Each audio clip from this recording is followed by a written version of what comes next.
நன்றியோடுமை ஸ்தோத்தரிக்கிறோம் ஸ்தோத்தரிக்கிறோம் ஸ்தோத்தரிக்கிறோம். நன்றி சொல்லுங்க நன்றி சொல்லுங்க தேவனிடத்தில் நன்றி சொல்லுங்க. ஹல்லேலூயா. ஒன்று கூடி உம்மை ஆராதிக்க செய்கிற தேவனே உமக்கு நன்றியோடுமை ஸ்தோத்தரிக்கிறோம் ஸ்தோத்தரிக்கிறோம். ஹல்லேலூயா ஹல்லேலூயா. தேவனே நாங்கள் உம்மை உயர்த்துகிறோம் உயர்த்துகிறோம் அப்பா. உடன்படிக்கை செய்த தேவனே நீர் உண்மை உள்ளவர், வாக்குத்தத்தம் பண்ணினவர், நீர் உண்மை உள்ளவர் அப்பா. உம்முடைய வாக்குத்தத்தத்தை நிறைவேற்ற வரைக்கும் எங்களை கைவிடாத தேவனாய் இருக்கிறீர். அதற்காக உமக்கு நன்றியோடுமை ஸ்தோத்தரிக்கிறோம் ஸ்தோத்தரிக்கிறோம் அப்பா. ஹல்லேலூயா. தேவனே நாங்கள் உமக்கு நன்றி செலுத்துகிறோம் நன்றி செலுத்துகிறோம் அப்பா. ஹல்லேலூயா. உடன்படிக்கை செய்தவரே உண்மை உள்ளவரே, வாக்குத்தத்தம் பண்ணினவர் வாக்கில் வல்லவரே. உடன்படிக்கை செய்தவரே உண்மை உள்ளவரே, வாக்குத்தத்தம் பண்ணினவர் வாக்கில் வல்லவரே. உம்மை தேடி ஓடி வந்தோம் எங்கள் ஆத்துமாவின் நங்கூரமே. உம்மை தேடி ஓடி வந்தோம் எங்கள் ஆத்துமாவின் நங்கூரமே. உங்க கிருபையை நம்பி வந்தோம் உங்கள் நாமம் உயர்ந்த அடைக்கலமே. உடன்படிக்கை செய்தவரே உண்மை உள்ளவர். உற்சாகமாய் பாடுவோம். வாக்குத்தத்தம் பண்ணினவர் வாக்கில் வல்லவரே. யெகோவா நீரே என் நிறைவே, எங்கள் குறைகளை சிலுவை பார்த்து கொண்டீர். யெகோவா ராபா பரிகாரியே உந்தன் தழும்பால் யெகோவா நீரே யெகோவா நீரே என் நிறைவே, எங்கள் குறைகளை சிலுவை பார்த்து கொள்வீர். யெகோவா ராபா பரிகாரியே உந்தன் தழும்பால் சுகம் தந்தில். உம்மை தேடி ஓடி வந்தோம் எங்கள் ஆத்துமாவின் நங்கூரமே. சொல்லுவோம். உம்மை தேடி ஓடி வந்தோம் எங்கள் ஆத்துமாவின் நங்கூரமே. உங்க கிருபையை நம்பி வந்தோம் உங்க நாமம் உயர்ந்த அடைக்கலமே. உடன்படிக்கை செய்தவரே உண்மை உள்ளவரே. சொல்லுவோம். வாக்குத்தத்தம் பண்ணினவர் வாக்கில் வல்லவரே. உடன்படிக்கை உடன்படிக்கை செய்தவரே உண்மை உள்ளவரே. வாக்குத்தத்தம் பண்ணினவர் வாக்கில் வல்லவரே. யெகோவா நீரே என் ஜெயமே, எங்கள் சத்துருக்கள் மேலாக வெற்றியை தந்தீர். யெகோவா ஷாலோம் சமாதானமே, எல்லாவற்றிலும் வாழச் செய்தீர். யெகோவா நீரே என் ஜெயமே, எங்கள் சத்துருக்கள் மேலாக வெற்றியை தந்தீர். யெகோவா ஷாலோம் சமாதானமே, எல்லாவற்றிலும் வாழச் செய்தீர். உம்மை தேடி ஓடி வந்தோம் எங்கள் ஆத்துமாவின் நங்கூரமே. உம்மை தேடி ஓடி வந்தோம் எங்கள் ஆத்துமாவின் நங்கூரமே. உங்க கிருபையை நம்பி வந்தோம் உந்தன் நாமம் உயர்ந்த அடைக்கலமே. உடன்படிக்கை செய்தவரே உண்மை உள்ளவரே. வாக்குத்தத்தம் பண்ணினவர் வாக்கில் வல்லவரே. உடன்படிக்கை உடன்படிக்கை செய்தவரே உண்மை உள்ளவரே. வாக்குத்தத்தம் பண்ணினவர் வாக்கில் வல்லவர். யெகோவா ரூவா யெகோவா ரூவா என் மேய்ப்பரே, என்னை புல்லுள்ள இடங்களில் நடத்தி செல்வீர். யெகோவா மெக்காதீஷ் பரிசுத்தமே, உமது இரத்தத்தால் பிரித்தெடுத்தீர். யெகோவா ரூவா என் மேய்ப்பரே, என்னை புல்லுள்ள இடங்களில் நடத்தி செல்வீர். யெகோவா மெக்காதீஷ் பரிசுத்தமே, உமது இரத்தத்தால் பிரித்தெடுத்து உமை தேடி ஓடி வந்தோம் எங்கள் ஆத்துமாவின் நங்கூரமே. உமை தேடி ஓடி வந்தோம் எங்கள் ஆத்துமாவின் நங்கூரமே. உங்கள் கிருபையை நம்பி வந்தோம் உங்கள் நாமம் உயர்ந்த அடைக்கலமே. உடன்படிக்கை செய்தவரே உண்மை உள்ளவரே. உற்சாகமாய் பாடுவோம். வாக்குத்தத்தம் பண்ணினவர் வாக்கில் வல்லவரே. உடன்படிக்கை செய்தவரே உண்மை உள்ளவரே. வாக்குத்தத்தம் பண்ணினவர் வாக்கில் வல்லவர். யெகோவா சிக்கெனு யெகோவா சிக்கெனு என் நீதியே என்னை நீதியின் பாதை நடத்தி செல்வே. யெகோவா ஷம்மா பிரசன்னமே எனக்குள் என்றும் இருப்பவரே. யெகோவா சிக்கெனு என் நீதியே என்னை நீதியின் பாதை நடத்தி செல்வே. யெகோவா ஷம்மா பிரசன்னமே எனக்குள் என்றும் இருப்பவரே. உம்மை தேடி ஓடி வந்தோம் எங்கள் ஆத்துமாவின் நங்கூரம். உற்சாகமாய் உம்மை தேடி ஓடி வந்தோம் எங்கள் ஆத்துமாவின் நங்கூரமே. உங்கள் கிருபையை நம்பி வந்தோம் உங்கள் நாமம் உயர்ந்த அடைக்கலமே. உடன்படிக்கை செய்தவரே உண்மை உள்ளவரே. வாக்குத்தத்தம் பண்ணினவர் வாக்கில் வல்லவர். உடன்படிக்கை செய்தவரே உண்மை உள்ளவரே. வாக்குத்தத்தம் பண்ணினவர் வாக்கில் வல்லவர். உம்மை தேடி ஓடி வந்தோம் எங்கள் ஆத்துமாவின் நங்கூரம். அறிக்கை செய்வோம். உம்மை தேடி ஓடி வந்தோம் எங்கள் ஆத்துமாவின். உம்மை தேடி ஓடி வந்தோம் எங்கள் ஆத்துமாவின் நங்கூரமே. உம்மை தேடி ஓடி வந்தோம் எங்கள் ஆத்துமாவின் நங்கூரமே. உங்கள் கிருபையை நம்பி வந்தோம் உங்கள் நாமம் உயர்ந்த அடைக்கலமே. உடன்படிக்கை செய்தவரே உண்மை உள்ளவரே. வாக்குத்தத்தம் பண்ணினவர் வாக்கில் வல்லவரே. உடன்படிக்கை செய்தவரே உண்மை உள்ளவரே. வாக்குத்தத்தம் பண்ணினவர் வாக்கில் வல்லவரே. கரங்களை தட்டிக்கொண்டு தேவனுக்கு நன்றி செலுத்தும். உடன்படிக்கை செய்த தேவன் நீர் உண்மையுள்ளவர். நீர் சொன்னதை செய்யும் வரைக்கும் எங்களை கைவிடாத தேவனாய் இருக்கிறீர். அதற்காக உமக்கு நன்றியோடு ஸ்தோத்தரிக்கிறோம் அப்பா. தேவனே நாங்கள் உம்மை தேடி வந்திருக்கிறோம் அப்பா. உம்முடைய ஆலயத்திலே கூடி வந்து உம்மை தேடி வந்திருக்கிறோம் ஏசப்பா. ஹல்லேலூயா. நீரப்பா எங்கள் மத்தியிலே இறங்கி வந்து உம்முடைய கிருபையினால் எங்களை மூடிக்கொள்கிறீர். அதற்காக உமக்கு நன்றி செலுத்துகிறோம்ப்பா. உம்முடைய நாமம் நமக்கப்பா எங்களுக்கு உயர்ந்த அடைக்கலமா இருக்கிறது ஆண்டவரே. அதற்காக உமக்கு நன்றி. இயேசு கிறிஸ்துவினுடைய நாமம் எங்களுக்கு உயர்ந்த அடைக்கலமா இருக்கிறது ஆண்டவரே. அதற்காக உமக்கு நன்றியோடு ஸ்தோத்தரிக்கிறோம் அப்பா. ஒருபோதும் எங்களை கைவிடாத தேவன், ஒருபோதும் எங்களை விட்டு விலகாத தேவன். அதற்காக உமக்கு நன்றியோடு ஸ்தோத்தரிக்கிறோம் அப்பா. அல்லேலூயா. எங்களுடைய குறைவுகளை சிலுவையிலே பார்த்தப்பா, இதெல்லாம் நீர் நீக்கி போட்டீர். அதற்காக உமக்கு நன்றி அப்பா. உடைய நிறைவான அன்பினால் எங்களை நிரப்புகிறீர் அப்பா. உடைய நிறைவான அபிஷேகத்தினால் எங்களை நிரப்புகிறீர். அதற்காக உமக்கு நன்றி அப்பா. யெகோவா நிசியே, எல்லாவற்றிலும் எங்களுக்கு ஜெயத்தை தருகிறீர் அப்பா. அதற்காக உமக்கு நன்றி. எல்லா சூழ்நிலைகளிலும் எங்களுக்கு வெற்றியை தருகிற தேவனாய் இருக்கிறீர். அதற்காக உமக்கு நன்றி செலுத்துகிறோம், நன்றி செலுத்துகிறோம் அப்பா.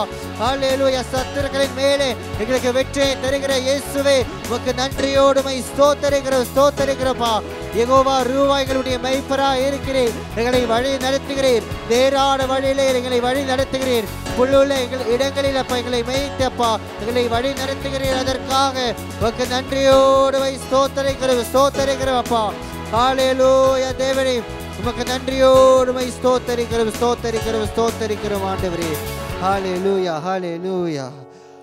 சபையிலிருந்து யாராவது சத்தமாக தேவனுக்கு நன்றி சொல்லி துதிப்போம்.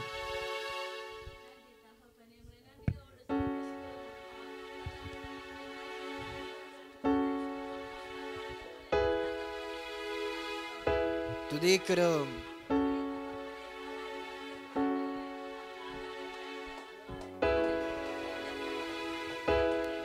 ஆமென்.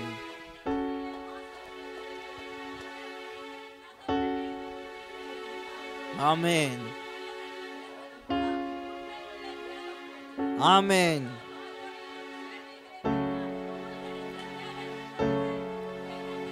ஸ்தோத்தரிக்கிறோம். ஆமென். ஆமென்.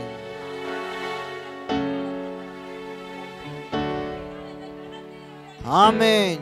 ஸ்தோத்தரிக்கிறோம். ஆமென்.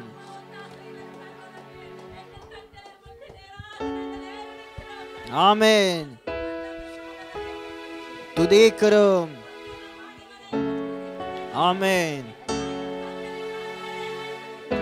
ஆமென்.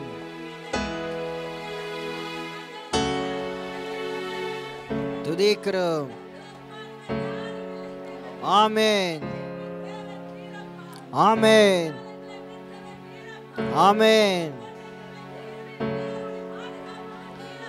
ஆமென். ஆமென்.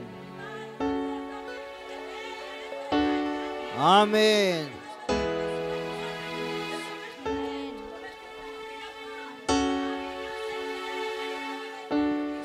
ஆமென்.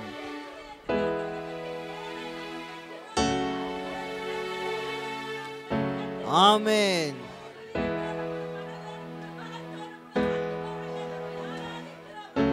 ஆமென்.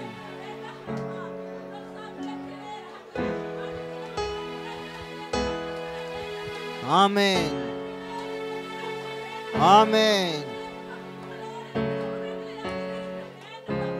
ஆமென். நன்றி செலுத்துகிறோம்.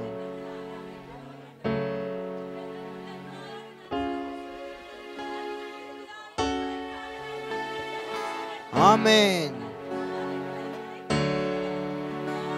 ஸ்தோத்தரிக்கிறோம். ஆமென். நன்றி அப்பா. ஆமென். ஆமென். நன்றி அப்பா. ஆமென். ஆமென். ஹல்லேலூயா, ஹல்லேலூயா. இயேசு கிறிஸ்து நமக்காக சிலுவையிலே மரித்து இரத்தம் சிந்தினால் நாம் ரட்சிக்கப்பட்டிருக்கிறோம், மீட்கப்பட்டிருக்கிறோம். ஆமென். பாவத்திலிருந்தும் சாபத்திலிருந்தும் மரணத்திலிருந்தும் நோய்களிலிருந்தும் தேவன் நம்மை மீட்டிருக்கிறார். ஹல்லேலூயா. அந்த இரத்தம் நம் மேலே இருக்கிறதினால பாவம் செய்யாத ஒரு மகனாக ஒரு மகளாக தேவன் நம்மை பார்க்கிறார். இயேசுனுடைய இரத்தம் நம் சார்பில் தேவனை நோக்கி பேசுகிறது, தேவனை நோக்கி பரிந்து பேசிக் கொண்டிருக்கிறது. நம்மை சுற்றிலும் இருக்கிற இயேசு கிறிஸ்துடைய இரத்தம் தான் நம்மை பாதுகாக்கிறது. அந்த இரத்தம் தான் நம்மை பரிசுத்தமாக்குகிறது, நம்மை பலப்படுத்துகிறது. அந்த இரத்தம் தான் இன்றைக்கு நம்ம ஒவ்வொருவரையும் சுகமாக்க போகிறது. ஆமென். அந்த இரத்தத்திற்காக நாங்கள் நன்றி செலுத்தி அந்த இரத்தத்தினுடைய ஆசீர்வாதங்களை நாம் பெற்றுக்கொண்டு இரத்தத்தினாலே கழுவப்பட்டேன், பரிசுத்தமாக்கப்பட்டிருக்கிறது பாடல் பாடி ஆண்டவராகிய இயேசுவை நாம் உயர்த்துவோம். இரத்தத்தினாலே கழுவப்பட்டேன், பரிசுத்தமாக்கப்பட்டேன். இரத்தத்தினாலே கழுவப்பட்டேன், பரிசுத்தமாக்கப்பட்டேன். மீட்கப்பட்டேன், மீட்கப்பட்டேன். திரு இரத்தத்தால் அழகையின் பிடியில் நின்று நான் மீட்கப்பட்டேன் திரு ரத்தத்தால் அழகையில் பிடியே நின்று ரத்தம் ஜெயம் ரத்தம் ஜெயம் இயேசு கிறிஸ்துவின் ரத்தம் ஜெயம் ரத்தம் ஜெயம் ரத்தம் ஜெயம் இயேசு கிறிஸ்துவின் ரத்தம் ரத்தத்தினாலே ரத்தத்தினாலே கழுவப்பட்டேன் பரிசுத்தமாக்கப்பட்டேன் சொல்லுவோம் ரத்தத்தினாலே கழுவப்பட்டேன் பரிசுத்தமாக்கப்பட்டேன் படைத்தவரே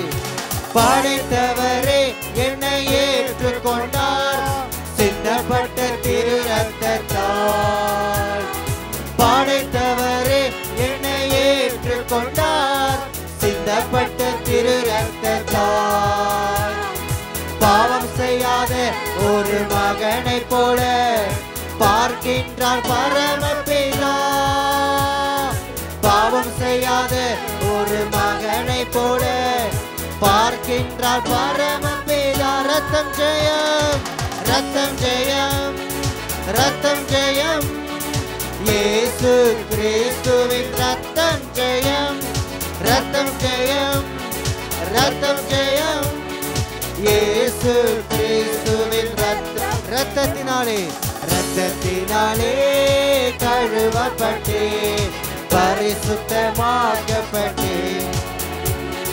ரத்தத்தினாலே கழுவப்பட்டேன்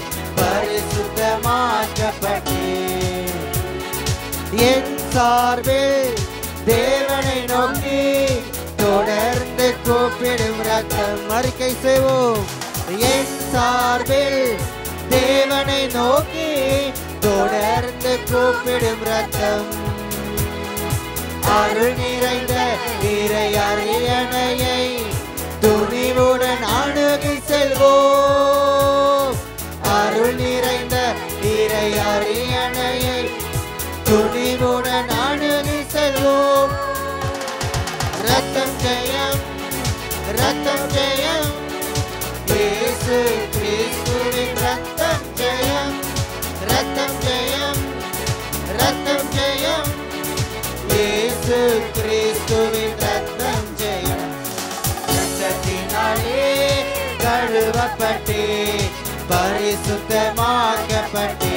பரிசுத்தமாக்கப்பட்டேன் ரத்தத்தினாலே கழுவப்பட்டேன் பரிசுத்தமாக்கப்பட்டேன் போர்க்கவசம் போர்க்கவசம் என் தலை கவசம் இயேசுவின் திரு ரத்தமே போர்க்கவசம் என் தலை கவசம் இயேசுவின் திரு ரத்தமே தீய ஆவி அணுகாது திங்கடைக்க முடியாது சொல்லுவோம் எந்த தீய ஆவியும் அணுகாது திங்கடைக்க முடியாது ரத்தம் ஜெயம் ரத்தம் ஜெயம் ரத்தம் ஜெயம் இயேசு கிறிஸ்துவின் அறிக்கை செய்வோம் உற்சாகமாய் ரத்தம் ஜெயம் இயேசு கிறிஸ்துவின் ரத்தம் ஜெயம் ரத்தத்தினாலே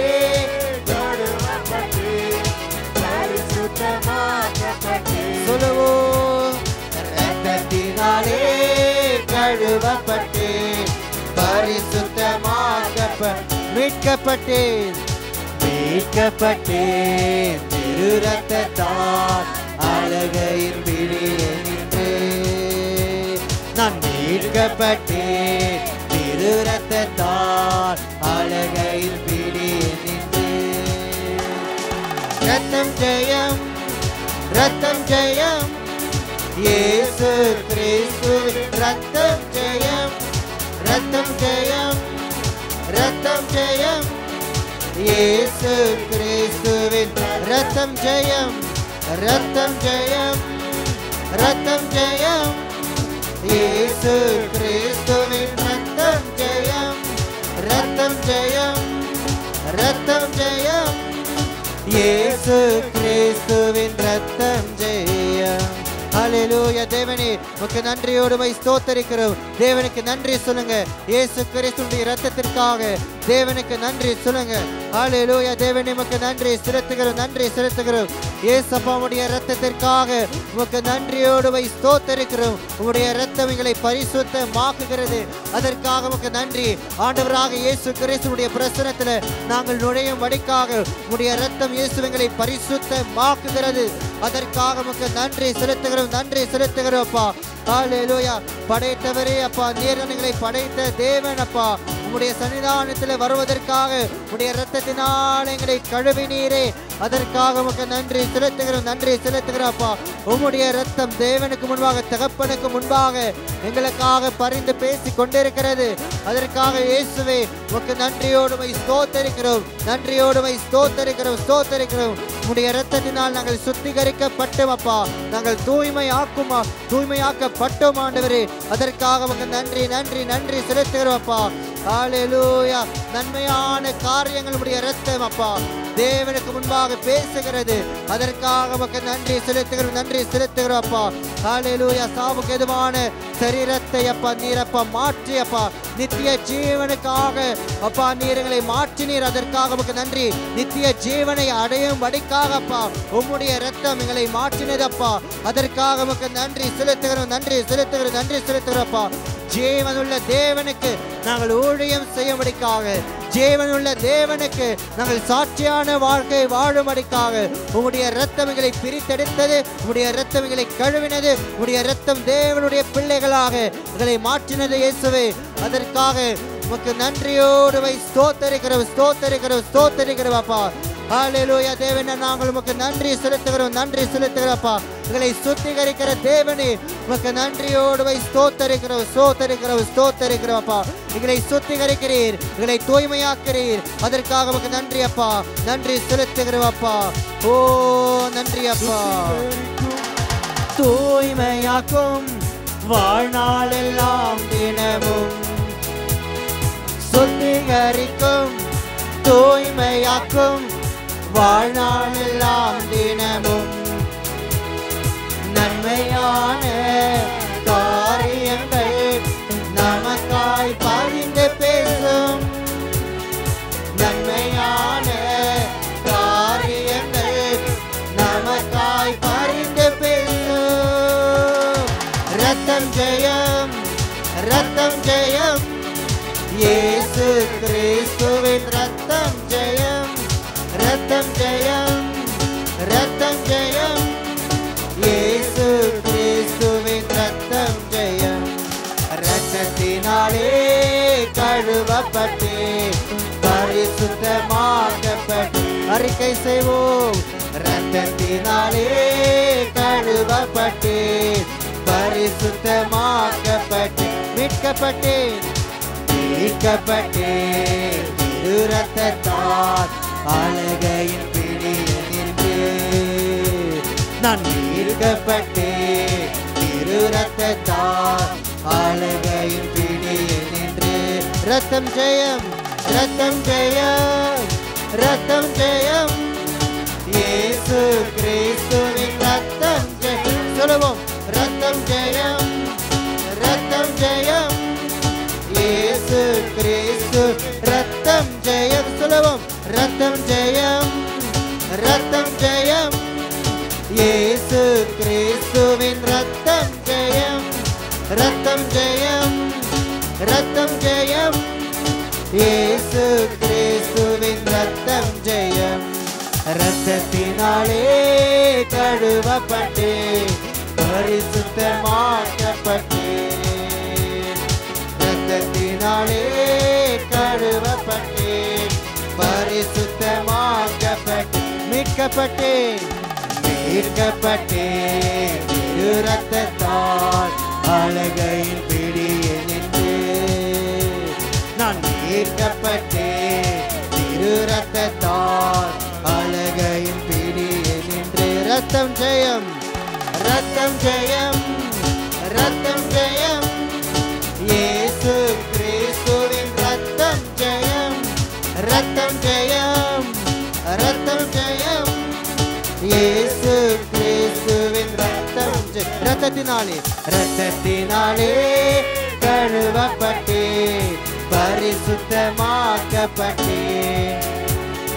இரத்தத்தினாலே கழுவப்பட்டே பரிசுத்தமாக்கப்பட்டே போர்க்கவசம் போர்க்கவசம் என் தலை கவசம் இயேசுவின் திரு ரத்தம் அறிக்கை செய்வோம் போர்க்கவசம் என் தலை கவசம் இயேசுவின் திரு ரத்தமே தீயாவே அணுகாதே திங்கழிக்க முடியாது எந்த தீயாவையும் அணுகாது திங்கழிக்க முடியாது ரத்தம் ஜெயம் ரத்தம் ஜெயம் இயேசு கிறிஸ்துவின் ரத்தம் ஜெயம் ரத்தம் ஜெயம் ரத்தம் ஜெயம் இயேசு கிறிஸ்துவின் ரத்தம் ஜெயம் சொல்லுவோம் ரத்தம் ஜெயம்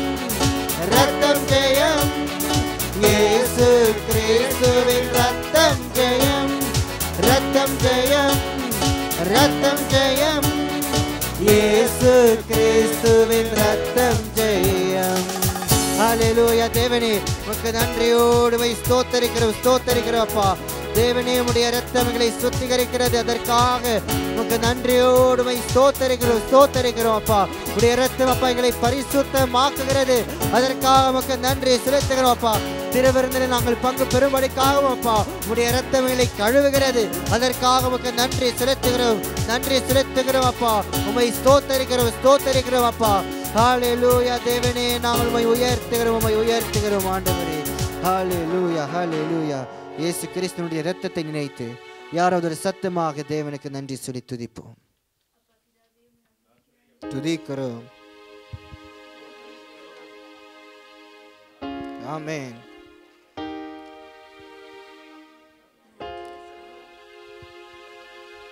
துதிக்கிறோம்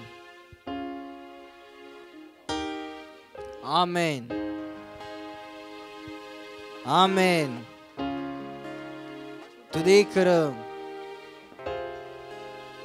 துதிக்கிறோம் ஆமென் நன்றி அப்பா துதிக்கிறோம் ஆமென் ஆமென்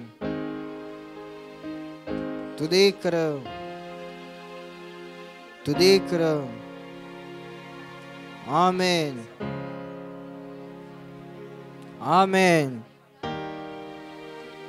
ஆமென் துதிக்கிறோம்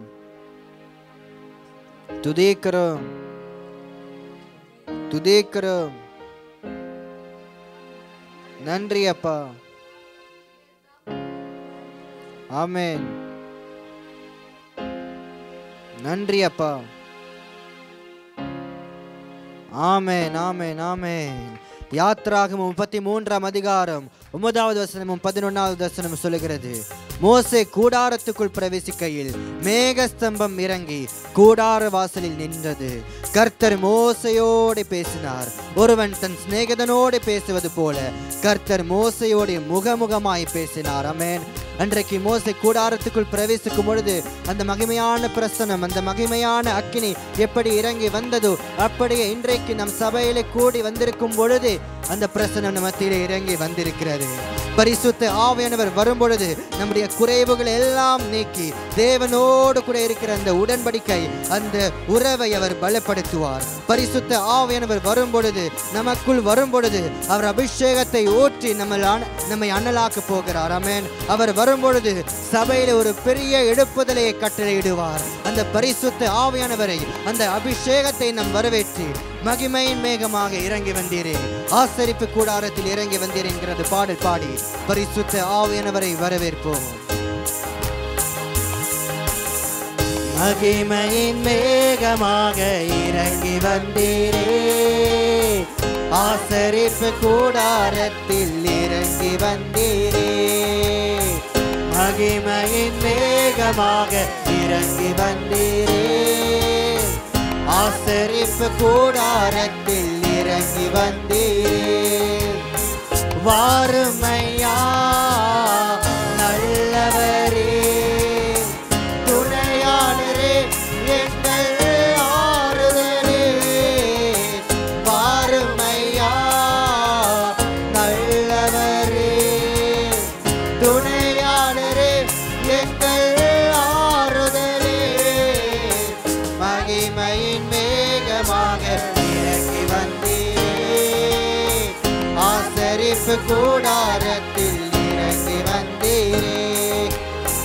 மகிமையின் மேகமாக இறங்கி வந்தீரே, ஆசரிப்பு கூடாரத்தில் இறங்கி வந்தீரே. மகபரிசுத்த ஸ்தலத்தினில் கேருபீன்கள் மத்தியில் கிருபாசன மீதினில் இறங்கி வந்தீரே. மகபரிசுத்த ஸ்தலத்தினில் கேருபீன்கள் மத்தியில் கிருபாசன மீதினில் இறங்கி வந்தீரே. வாருமையா நல்லவரே, துணையாளரே, எங்கள் ஆறுதலே. வாருமையா நல்லவரே, துணையாளரே, எங்கள் ஆறுதலே.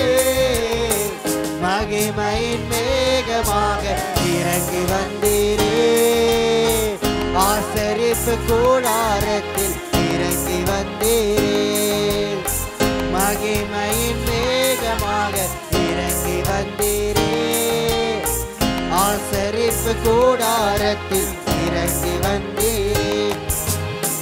முச்செடியின் மத்தியில் சீனாய் மலை உச்சியில் கண்மலையின் வெடிப்பினில் இறங்கி வந்தீரே.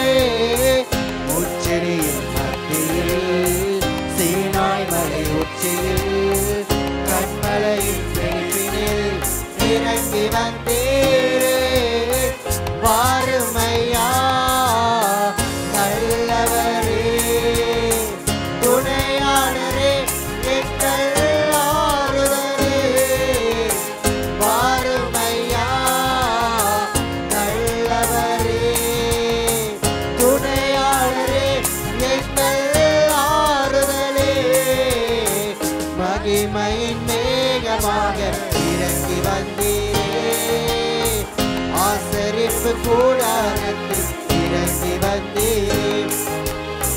மகிமையின் மேகமாக இறங்கி வந்தீர், ஆசரிப்பு கூடாரத்தில் இறங்கி வந்தீர். வாருமையா வாருமையா நல்லவரே, துணையாளரே, எங்கள் ஆறுதலே.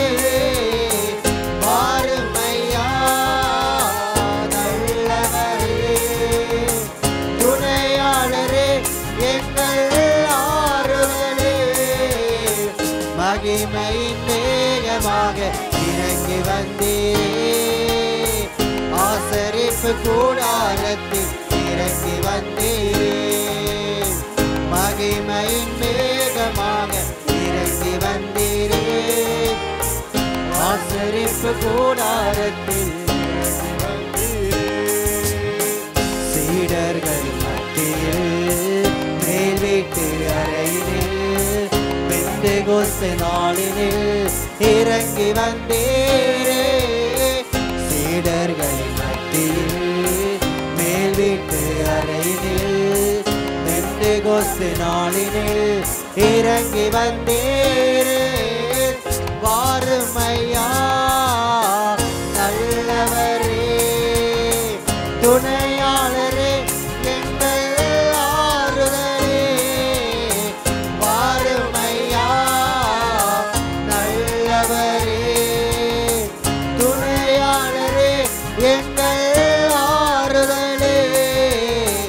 மகிமையின் மேகமாக இறங்கி வந்தீரே, ஆசரிப்பு கூடாரத்தில் சொல்லுவோம். மகிமையின் மேகமாக இறங்கி வந்தீரே, ஆசரிப்பு கூடாரத்தில்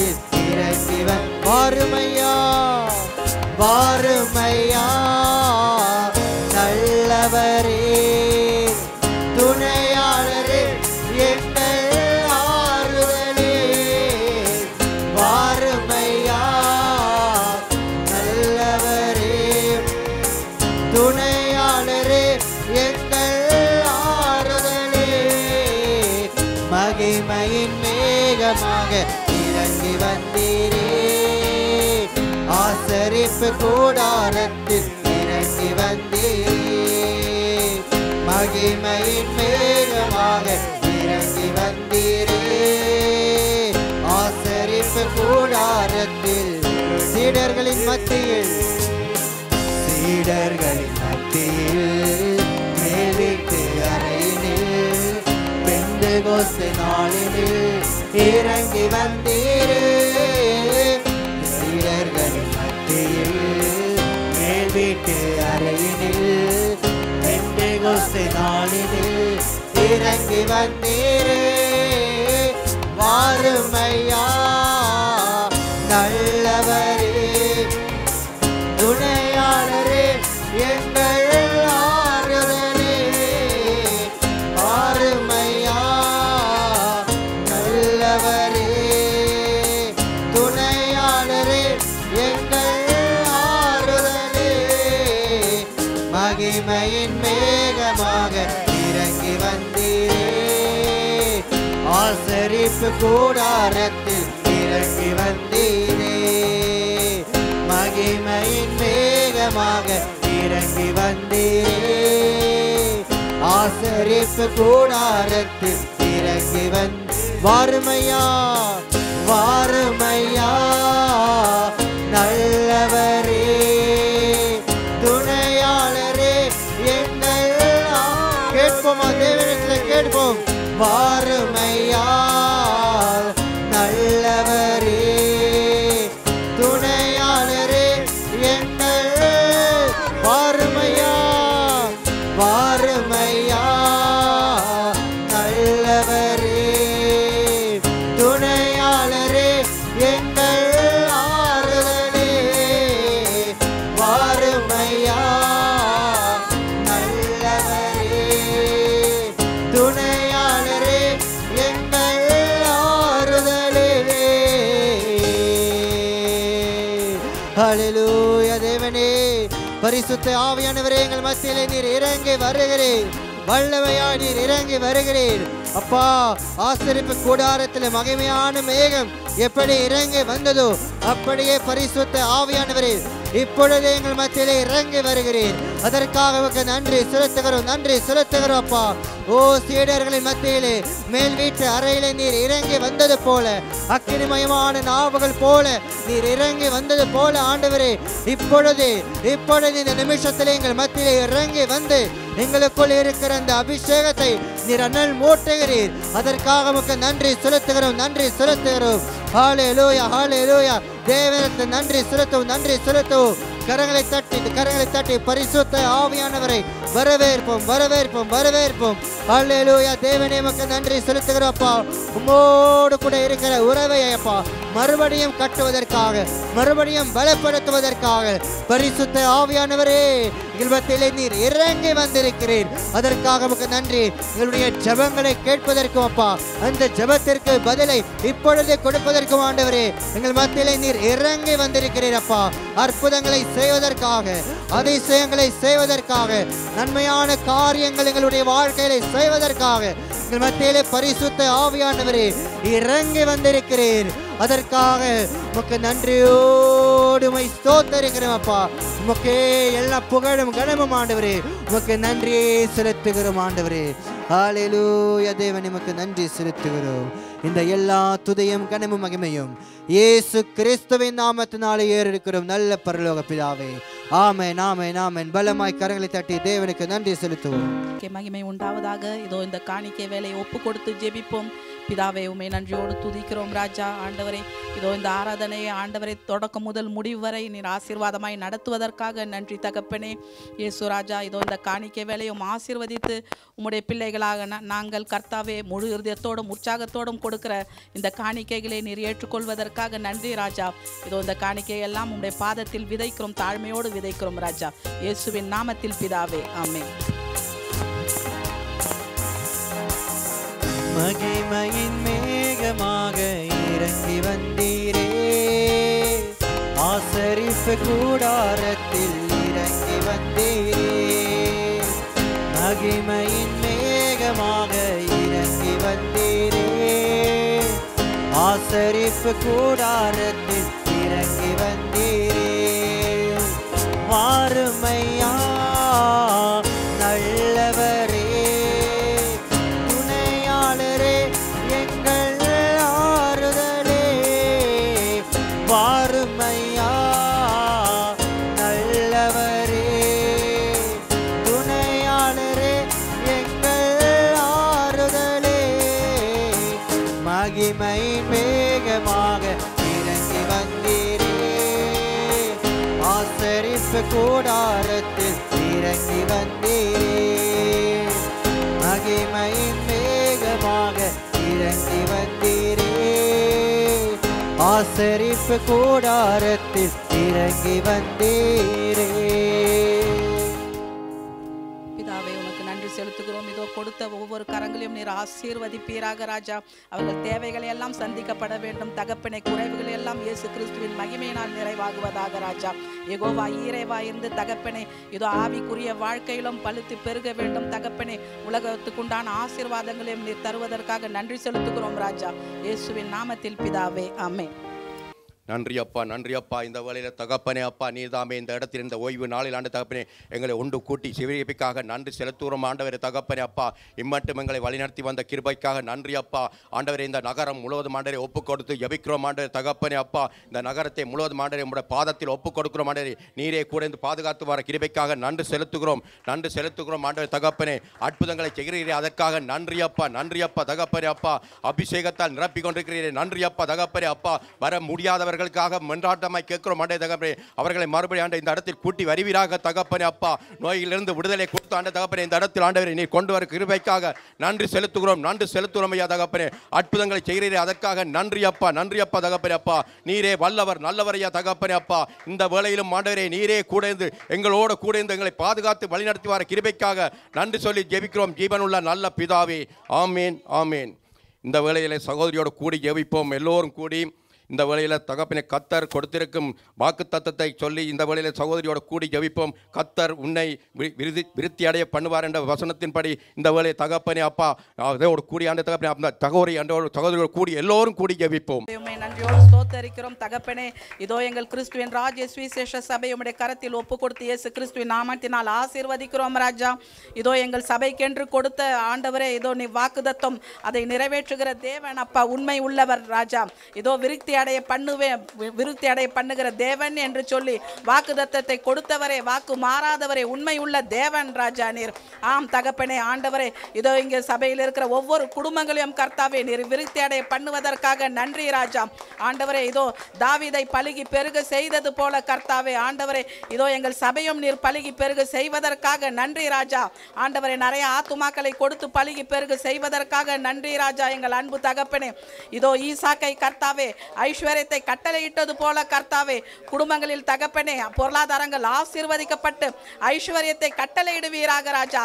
இதோ எங்கள் சபை காரியங்களுக்கும் கர்த்தாவே ஊழியத்திலும் ஐஸ்வர்யத்தை கட்டளையிடுவீராக ராஜா. உம்முடைய காரியங்களை எடுத்து செய்வதற்கு உண்டான பொருளாதாரங்கள் எல்லாம் ஆசீர்வதிக்கப்படணும் தகப்பனே. ஆண்டவரே இயேசு ராஜாவே இதோ சாலோமோனுக்கு கொடுத்த ஆண்டவரை ஞானத்தை போல தகப்பனே எங்கள் ஒவ்வொருவருக்கும் இந்த ஞானத்தை கொடுப்பீராக சபையிலே கர்த்தாவே. இதோ குடும்பஸ்தர்களுக்கு கர்த்தாவே கணவன் மனைவி என்று நல்ல ஞானத்தை கொடுத்து கர்த்தாவே குடும்பத்தை கட்டி உண்டாக்க எழுப்புவதற்கு உண்டான அந்த ஞானத்தை கொடுங்கள் தகப்பனே இயேசு ராஜா. ஆண்டவரே இதோ ஒவ்வொருக்குள்ளேயும் கர்த்தாவே ஞானம் என்பது கர்த்தாவே தேவனை தேடி வருகிற ஞானத்தை கொடுங்கள் ஆண்டவரே. உம்மை அதிகமாக விசுவாசிக்கிற அந்த ஞானத்தை கொடுங்கள் ராஜா. உம்மை மறந்து போவாமல் கர்த்தாவே அந்த ஞானத்தை ஊற்றுங்கள் தகப்பனே. ஒரு தெய்வீக ஞானத்தை கொடுங்கள் ராஜா. ஆண்டவரே வாலிப பிள்ளைகளுக்கும் நல்ல ஞானத்தை கொடுத்து கர்த்தாவே உம்முடைய ஊழியத்தில் பங்கு பெறுவதற்கு உண்டான ஞானத்தை கொடுங்கள் ராஜா. இதோ எங்கள் சபை பலுகி பெருகுவதற்கு ஆண்டவரே இதோ சாலமோனுக்கு கொடுத்த ஞானத்தை விட அவர் வெறும் ஞானத்தை தான் கேட்டார். அதை விட மேலான எத்தனையோ ஆசீர்வாதங்களை சாலோமுக்கு கொடுத்தீரே தகப்பனே. அதே போல கர்த்தாவே இதோ எங்கள் மேய்ப்பருக்கும் கர்த்தாவே ஆண்டவரே ஞானத்தையும் இன்னும் அதிகப்படியான ஆசீர்வாதத்தை தருவீராக ராஜா. இந்த சபை விரிவு அடைவதற்குண்டான நல்ல ஆலோசனையை கொடுத்து ஞானத்தை கொடுத்து ஆண்டவரே எங்கள் சபையை நீர் பெருக பண்ணுவதற்காக நன்றி ராஜா. குடும்பத்தில் ஒவ்வொருவருக்கும் சிறு பிள்ளையிலிருந்து பெரியவர்கள் வரைக்கும் கர்த்தாவே நல்ல ஞானத்தினால் நிரப்புவீராக ராஜா. இதோ தேவனை இன்னும் கிட்டி சேருவதற்குண்டான ஞானத்தை கொடுங்கள் ராஜா. தாழ்மையை கற்றுக் கொடுங்கள், கீழ்ப்படிதலை கற்றுக் கொடுங்கள் கர்த்தாவே, விசுவாசத்தை கற்றுக் கொடுங்கள் என் அருமை தகப்பனே. உம்மை தேடி வருகிறதுக்கு உண்டான ஞானத்தை கொடுங்கள் தகப்பனே. ஆண்டவரே, இதோ எசேக்கியாவை போல கர்த்தாவே, எசேக்கியா கண்ணீர் விட்டு அழுதார் கர்த்தாவே. அவர் வியாதியை குறித்து மரண படுக்கையில் அழும்போது கர்த்தாவே அவர் மீது இரக்கம் பாராட்டினீர் கர்த்தாவே. ஆண்டவரே, அந்த வியாதிகளை எல்லாம் நீக்கி போட்டு அவருக்கு நீண்ட ஆயுசை கொடுத்தது போல கர்த்தாவே, இதோ எங்கள் சபையில் இருக்கிற ஒவ்வொருவருக்கும் கர்த்தாவே ஒருவரும் வியாதி படுக்கையில் இருக்கக்கூடாது, வியாதி இருக்கக்கூடாது ராஜா. அந்த வியாதிகளை எல்லாம் நீக்கி போடுவீராக. இதோ ஆண்டவரே, உம்மை தேடி வருகிறார்கள் உம்முடைய ஆலயத்துக்கு கர்த்தாவே. ஆண்டவரே, எல்லார் நோய்கள் வியாதிகள் எல்லாம் நீங்கி போய் நீண்ட ஆயுசை ஒவ்வொருவருக்கும் நீண்ட ஆயுசை கொடுங்கள் ஆண்டவரே. இதோ நித்திய ஜீவனுக்கு உண்டான அந்த நம்பிக்கையை ஊற்றுங்கள் தகப்பனே. ஒவ்வொரு இருதயத்திலும் கர்த்தாவே ஒருவரும் ஆண்டவரே இந்த கிறிஸ்துவின் ராஜ்ய சுவிசேஷ சபையில் நோய் வியாதிகளோடு இருக்கக்கூடாது ராஜா. அற்புதத்தையும் அதிசயத்தையும் செய்கிற தேவன் அப்பா, சாலமோனுக்கு ஆயுசு நாட்களை நீ கூட்டி கொடுத்தது போல ஆண்டவர் எசேக்கியாவுக்கு ஆண்டவரே அதே போல ஒவ்வொருவருக்கும் ஆண்டவரே ஆயுசு நாட்களை கூட்டி கொடுங்கள் ராஜா. ஆண்டவரே, இதோ சிறு பிள்ளைகளிலிருந்து பெரியவர்கள் வரையிலும் நீர் ஆசீர்வதிப்பதற்காக நன்றி செலுத்துகிறோம் தகப்பனே. இயேசுவின் நாமத்தினால் ஜெபிக்கிறேன் பிதாவே, ஆமென். நன்றி அப்பா, நன்றி அப்பா. இந்த வேளையில தகப்பனே ஆண்டவரே வாக்கு தத்தத்தின் படியை விருத்தியடைய பண்ணி விட்டதுக்காக நன்றி செலுத்துகிறோம் ஐயா தகப்பனே. நோயிலிருந்து சுகத்தை கொடுத்து விட்டீரே, நன்றி அப்பா தகப்பனே. அப்பா, பொருளாதார தேவைகளை ஆண்டவரே விருத்தியாக்கி விட்டதற்காக நன்றி செலுத்துகிறோம் ஆண்டவரே தகப்பனே. அப்பா, அப்படியாக நீர் அற்புதம் செய்ததற்காக கோடான கோடி நன்றி சொல்லி ஜீவிக்கிறேன் ஜீவனுள்ள நல்ல பிதாவே, ஆமீன் ஆமீன். நன்றி நன்றி. இந்த வேளையில் சகோதரனோட கூடி ஜெபிப்போம். சபையில் உள்ள ஒவ்வொரு சரீர ஆரோக்கியத்துக்காகவும் ரத்தத்தை தெளித்து இந்த வேளையில் இயேசுவின் நாமத்தை சொல்லி எல்லோரும் கூடி ஜெபிப்போம். பரிசுத்த பிதாவே, இந்த வேலைக்காகவும் நாங்கள் நன்றியோடு ஸ்தோத்தரிக்கிறோம் ஆண்டவரே. அப்பா பிதாவே, எங்கே இருவர் அல்லது மூவர் உமது நாமத்தின் நிமித்தம் ஒருமித்தால் இவர்கள் நடுவில் நான் இருப்பேன் என்று சொன்னீங்களே ராஜா. அப்பா, இந்த வேளையிலேயும் ராஜா எங்கள் மத்தியில் இருந்து எங்களுடைய ஜெபங்களை எங்களுடைய துதிகளை ராஜா அப்பா நீங்கள் ஏறெடுத்து கொண்டு இருக்கிறபடியாக நாங்கள் உங்களை நன்றியோடு ஸ்தோத்தரிக்கிறோம் ஆண்டவரே. இந்த வேளையிலேயும் ராஜா சபையில் தந்த விண்ணப்பத்துக்காக இந்த அடியன் வருகிறேன் சுவாமி. ஆண்டவரே, சபையில் உள்ள ஒவ்வொரு ஆண்டவரே அப்பா பிள்ளைகளுக்கும் ஆண்டவரே சரீர சுகத்தை நீங்கள் ஆண்டவரே அப்பா நீங்கள் கட்டளையிட்டு நீங்கள் வழி நடத்தி செல்லும்படியாக நான் ஜெபிக்கிறேன் சுவாமி. ஆண்டவரே, அற்புதமான காரியமாக ராஜா அப்பா ஆண்டவரே ஒவ்வொரு பிள்ளைகளையும் எடுத்து நீங்கள் பயன்படுத்தி நீங்கள் வழி நடத்தி செல்லும்படியாக நாங்கள் ஜெபிக்கிறோம் சுவாமி. பரிசுத்த பிதாவானவரே அப்பா, பாவத்துக்கு மரித்து நீதிக்கு பிழைத்திட ராஜா ஆண்டவரே கல்வாரியிலே நீங்கள் எங்களுக்காக வெற்றி சிறந்த தேவன் ஆண்டவரே.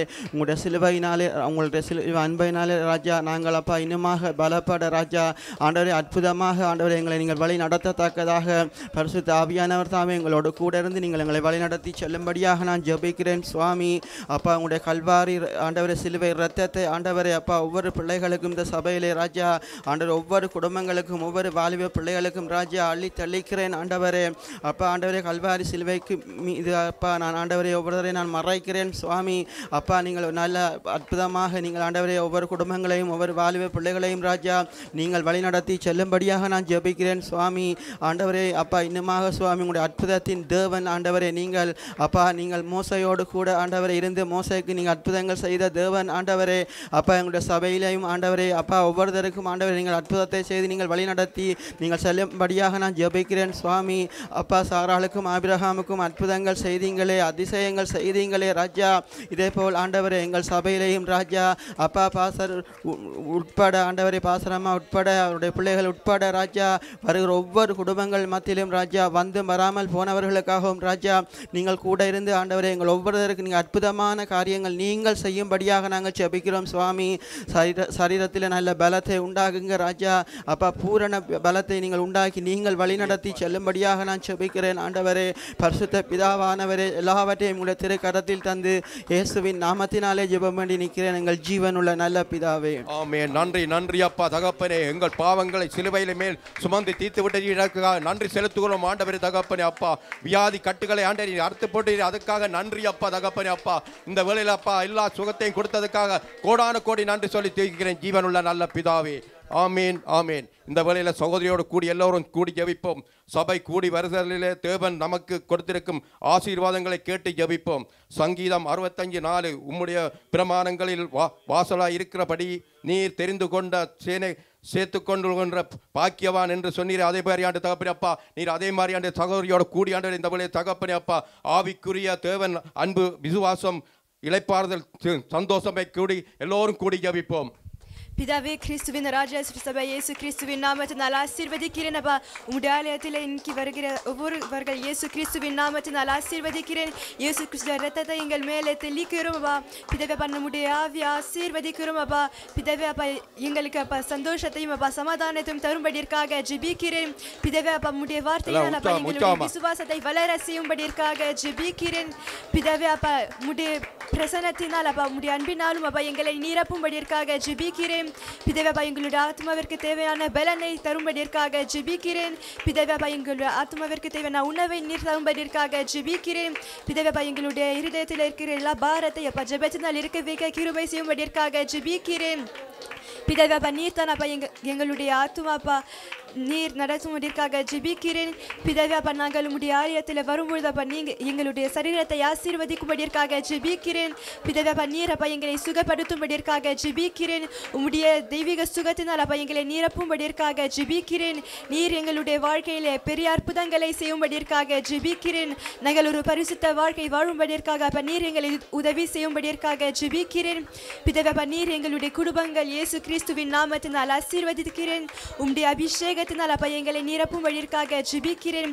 சந்தோஷத்தையும் சமாதானத்தையும் அப்பா ஒருமனமும் அப்பா இருக்கும்படிற்காக ஜெபிக்கிறேன். எங்களுடைய எல்லா பொருளாதாரத்தை அப்பா ஆசீர்வதிக்கும்படிற்காக ஜெபிக்கிறேன். எங்களுடைய எல்லா பொருளாதார தேவைகள் நீர் சந்திக்கும்படிற்காக ஜெபிக்கிறேன். பிதாவே அப்பா, எங்களுடைய வாழ்க்கையில் அப்பா நீர் எங்களை பாதுகாத்துக் கொள்ளும்படிற்காக ஜெபிக்கிறேன். எங்களை போக்கிலும் வரத்திலும் நீர் எங்களை பாதுகாத்துக் கொள்ளும்படிற்காக ஜெபிக்கிறேன். நாங்கள் உம்முடைய வசனத்தை உம்முடைய வார்த்தையை கேட்கும் போது அப்பா நித்திய ஜீவனுக்குரிய நம்பிக்கை ஒவ்வொரு நாளும் பெருக செய்யும்படிற்காக ஜெபிக்கிறேன்.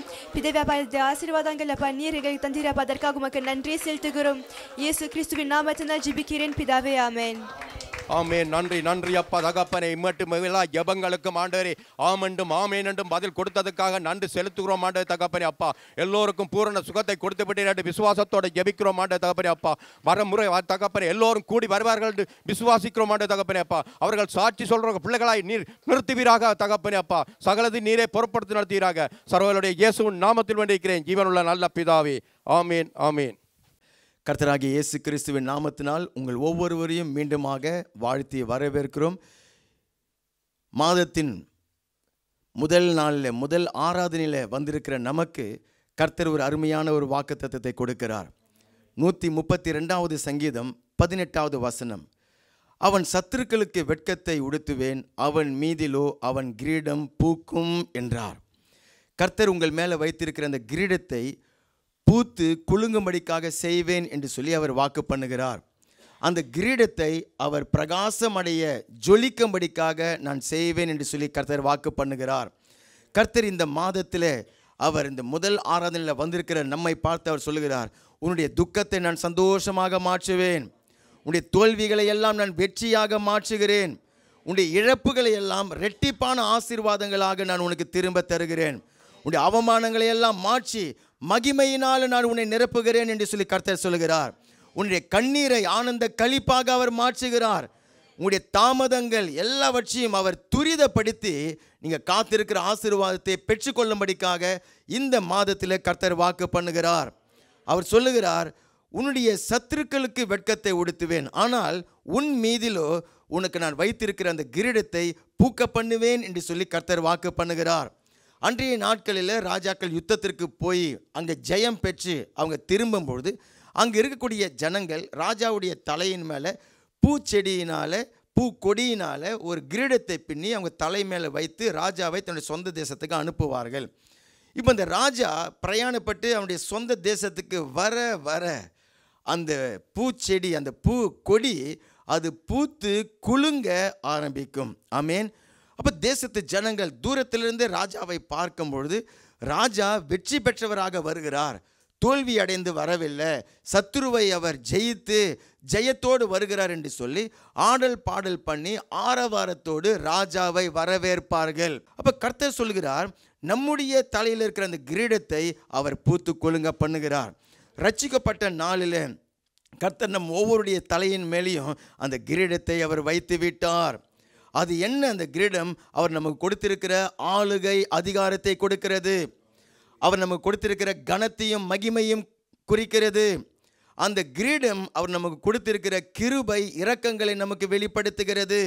அவர் நமக்கு கொடுத்திருக்கிற சந்தோஷம், சமாதானம், மகிழ்ச்சி, வெற்றி, ஜெயத்தை குறிக்கிறது தான் அந்த கிரீடம். அந்த கிரீடத்தை அவர் நம்முடைய தலையின் மேலே வைத்திருக்கிறார்.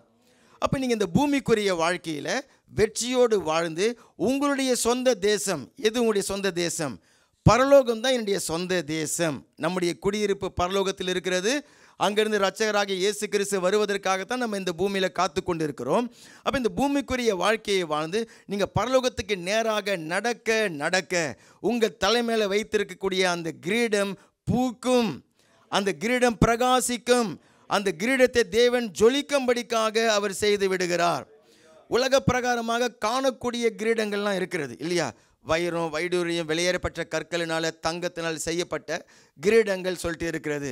ஆனால் கர்த்தர் நமக்கு நம்முடைய தலையின் மேலே வைத்திருக்கிற அந்த கிரீடம் காணக்கூடாத ஒரு கிரீடம், ஆவிக்குரிய ஒரு கிரீடம். அது அந்த உலக பிரகாரமான கிரீடங்கள் ஒரு நாள் அந்த மனுஷனை விட்டு அது போய்விடும். ஒரு ராஜாவாக இருக்கலாம், வேறு யாராக இருக்கலாம், அவனுடைய தலையிலிருந்து அது நீங்கி போய்விடும். அல்லது அந்த மனுஷன் அந்த கிரீடத்தை விட்டு அவன் விலகி போய்விடுவான். இது ரெண்டு தான் ஏதாவது ஒன்று நடக்கும் இல்லையா? ஒன்று அந்த கிரீடத்தை விட்டு அவன் போய்விடுவான், அல்லது அவனை விட்டு அந்த கிரீடம் போய்விடும். ஆனால் கர்த்தர் உங்களுக்கு கொடுத்திருக்கிற அந்த கிரீடம், கர்த்தர் தம்முடைய பிள்ளைகள் மேலே வைத்திருக்கிற அந்த கிரீடம் என்றென்றைக்கும் உங்கள் தலையிலிருந்து கீழே விழுகிறது கிடையாது. அது நாளுக்கு நாள் பிரகாசிக்கிறதாக இருக்கும், நாளுக்கு நாள் ஜொலிக்கிறதாக இருக்கும். அது மகிமை மாறாது, அது வாடி போகாது. வெளிப்படுத்தின விசேஷ புஸ்தகத்தில் 19வது அதிகாரம் 12வது வசனம் சொல்லுகிறது, அவருடைய கண்கள் அக்கினி ஜுவாலையை போலிருந்தன, அவருடைய சிரசின் மேல் அநேக கிரீடங்கள் இருந்தது. கர்த்தராகிய இயேசு கிறிஸ்துவை குறித்து சொல்லப்பட்டிருக்கிற வசனம், அவருடைய சிரசின் மேலே அநேக கிரீடங்கள் இருந்ததாம். அதில் இன்றைக்கு 3 கிரீடத்தை மாத்திரம் நாம் பார்த்து, ஆண்டவராகிய இயேசு கிறிஸ்து சுமந்த 3 கிரீடம், அதை நாம் பார்த்து அந்த கிரீடத்தை அவர் நமக்கு ஆசீர்வாதமாக இன்றைக்கு சூட்டுகிறார். அந்த கிரீடத்தை உங்கள் தலையின் மேலே ஒவ்வொரு நாளும் பூக்கம்படிக்காக செய்கிறார் என்கிறதை நம்ம தியானிக்கிறோம். 3 கிரீடங்கள். ஒன்று உத்தம ஆசீர்வாதமான கிரீடம், பொற்கிரீடம். சொல்லுங்க, உத்தம ஆசீர்வாதமான கிரீடம், பொன்னினால் செய்யப்பட்ட உத்தம ஆசீர்வாத கிரீடம் ஒன்று. ரெண்டாவது, கனத்தினாலும் மகிமையினாலும் நம்மை அவர் முடிச்சூட்டியிருக்கிறார் அப்படி என்ற அந்த கிரீடம். மூன்றாவது, இரக்கத்தினாலும் கிருபையினாலும் முடிச்சூட்டியிருக்கிறார் என்ற அந்த கிரீடம். இந்த கிரீடத்தை கர்த்தர் உங்கள் தலையின் மேலே வைத்திருக்கிறார். அதை அவர் பூத்து குலுங்கும்படிக்காக செய்கிறார். முதல் கிரீடம், உத்தம ஆசீர்வாதமான கிரீடத்தை கர்த்தர் நம்முடைய தலையின் மேலே வைத்திருக்கிறார். ஆனால் ஆண்டவராக இயேசு கிறிஸ்துவை குறித்து வேத வசனம் சொல்லும் பொழுது, மார்க்கு புஸ்தகம் 15வது அதிகாரம் 16லிருந்து 20 வரை உள்ள இந்த வசனங்களை வாசிக்கும் பொழுது, அப்பொழுது போர்ச்சேவகர் அவரை தேசாதிபதியின் அரண்மனையாகிய மாளிகையில் கொண்டு போய் அவ்விடத்தில் போர்ச்சேவருடைய கூட்டம் முழுவதையும் வரச் செய்து சிவப்பான மேலங்கியை அவருக்கு உடுத்தி முள்முடியை பின்னி அவருக்கு சூட்டி, யூதருடைய ராஜாவே வாழ்க என்று அவரை வாழ்த்தி, அவரை சிரசிலே கோலால் அடித்து அவர் மேலே துப்பி முழங்கால் படியிட்டு அவரை வணங்கினார்கள். அவரை பரியாசம் பண்ணின பின்பு சிவப்பான அங்கியை கழற்றி அவருடைய வஸ்திரங்களை அவருக்கு உடுத்தி அவரை சிலுவையில் அறையும்படிக்கு வெளியே கொண்டு போனார்கள். இந்த பகுதியில் கர்த்தராகிய இயேசு கிறிஸ்து முள்முடியினால் பின்னப்பட்ட கிரீடத்தை அவர் தலையின் மேலே வைத்தார்கள் என்று சொல்லப்பட்டிருக்கிறது. அந்த முள்முடி எதற்கு அடையாளமாக இருக்கிறது? ஆதியாகமம் புஸ்தகம் 3வது அதிகாரம் 17-18 வசனங்களை வாசித்து பார்க்கும்பொழுது, ஆதாம் ஏவாளுடைய பாவத்தினால பூமி சபிக்கப்பட்டு அது முள்ளையும் குறுக்கையும் முளைப்பித்ததாம். அந்த முள் சாபத்திற்கு அடையாளமாக இருக்கிறது என்று சொல்லி அந்த வசனத்திலிருந்து நாம் அறிந்து கொள்கிறோம். அது மாத்திரம் இல்லாமல் யோசுவா புஸ்தகம் 23வது அதிகாரம் 13வது வசனத்தில் வாசித்து பார்க்கும்பொழுது, பாவ வாழ்க்கை, இந்த உலகத்து ஜனங்கள்னால ஈர்க்கப்பட்டு வாழக்கூடிய அந்த பாவ வாழ்க்கை மனுஷனுடைய வாழ்க்கையில் முள்ளாக இருக்கிறது என்பதாக, அவனுடைய விலாவுக்கு முள்ளுகளாகவும் அவனுடைய கண்களுக்கு அது முள்ளுகளாகவும் இருந்து குத்தி கொண்டு இருக்கும் என்று சொல்லி பாவத்தை ஒப்பிட்டு சொல்லப்பட்டிருக்கிறது அந்த முள்ளுக்கு. என்னாகமம் 33வது அதிகாரம் 55வது வசனத்தை வாசிக்கும் பொழுது, உங்கள் கண்களில் முள்ளுகளும் உங்கள் விலாக்களில் கூறுகளுமாக இருந்து நீங்கள் குடியிருக்கிற தேசத்திலே உங்களை உபத்திரவப்படுத்துவார்கள். அந்த முள் எதற்கு அடையாளமாக இருக்கிறது? உபத்திரவங்களுக்கு அடையாளமாக இருக்கிறது. அப்போ கர்த்தராகிய இயேசு கிறிஸ்து அவருடைய சிரசில் அந்த முள்முடி வைக்கப்பட்ட பொழுது பாவத்தை அவர் சுமந்தார். அந்த பாவத்தினால் வந்த சாபத்தை அவர் சுமந்தார். அந்த பாவத்தினால் வரக்கூடிய உபத்திரவத்தை அந்த முள்முடியின் மூலியமாக சுமந்தார் என்பதாக. ரோம போர் வீரர்கள் இயேசுடைய சிரசில் அந்த முள்முடியை வைக்கும் பொழுது ரோமர்கள் அதற்கு ஒரு அர்த்தத்தை வைத்து கொண்டிருந்தாங்க. என்னன்னாக்கா, அவர்களுடைய அந்த போட்டிகளில் ஜெயித்துட்டாக்கா அவங்க மேலே ஒரு பூக்கொடியினால் பின்னப்பட்ட பூத்து குலுங்கக்கூடிய அந்த கிரீடத்தை வைப்பார்கள். ஆனால் இங்கே இயேசுவின் மேலே முள்முடியை வைக்கிறதுக்கு காரணம் என்னன்னு சொன்னாக்கா, அவர் தோல்வி அடைந்தவர் அப்படிங்கிறத ஜனங்களுக்கு காண்பிக்கிறதற்காக, அவரை உச்சக்கட்ட விதமாக அவமானப்படுத்துவதற்காக, உபத்திரவத்துக்குள்ளான ஆளான மனுஷன் என்கிறதை காண்பிக்கிறதுக்காக தான் இயேசுவின் தலையின் மேலே அந்த முள் கிரீடம் அங்கே வைக்கப்பட்டது. உபாகமம் புஸ்தகம் 28வது அதிகாரத்தில் 15வது வசனத்திலிருந்து நீங்கள் அந்த அதிகாரம் முழுவதும் வாசித்து பார்க்கும் பொழுது கிட்டத்தட்ட 114 விதமான சாபங்கள் அந்த பகுதியில் சொல்லப்பட்டிருக்கிறது. வியாதி, அவமானம், தரித்திரம், வேதனை, அப்படி சொல்லி குடும்பத்தில் அந்த சமாதானம் பாதிக்கப்படுகிறது என்பதாக 114 விதமான சாபங்கள் அங்கே பெரிய பட்டியலே இருக்கிறது பாருங்க. ஆனால் அருமை இரட்சகர் கல்வாரி சிலுவையில் கர்த்தராகிய இயேசு கிறிஸ்து அந்த சாபத்தை எல்லாம் அந்த முள்முடியின் மூலமாக அவர் சுமந்து கொண்டார். சபிக்கப்பட்ட அந்த சிலுவை மரணத்தை அவர் நமக்காக அனுபவித்தார். கலாத்தியர் 3வது அதிகாரம் 13வது வசனத்தை வாசிக்கும் பொழுது, கிறிஸ்து நமக்காக சிலுவை மரத்தில் சாபமாகி அவர் அந்த சாபங்களுக்கெல்லாம் நம்மை மீட்டு விட்டார் என்று சொல்லி அந்த வசனம் நமக்கு சொல்லுகிறது.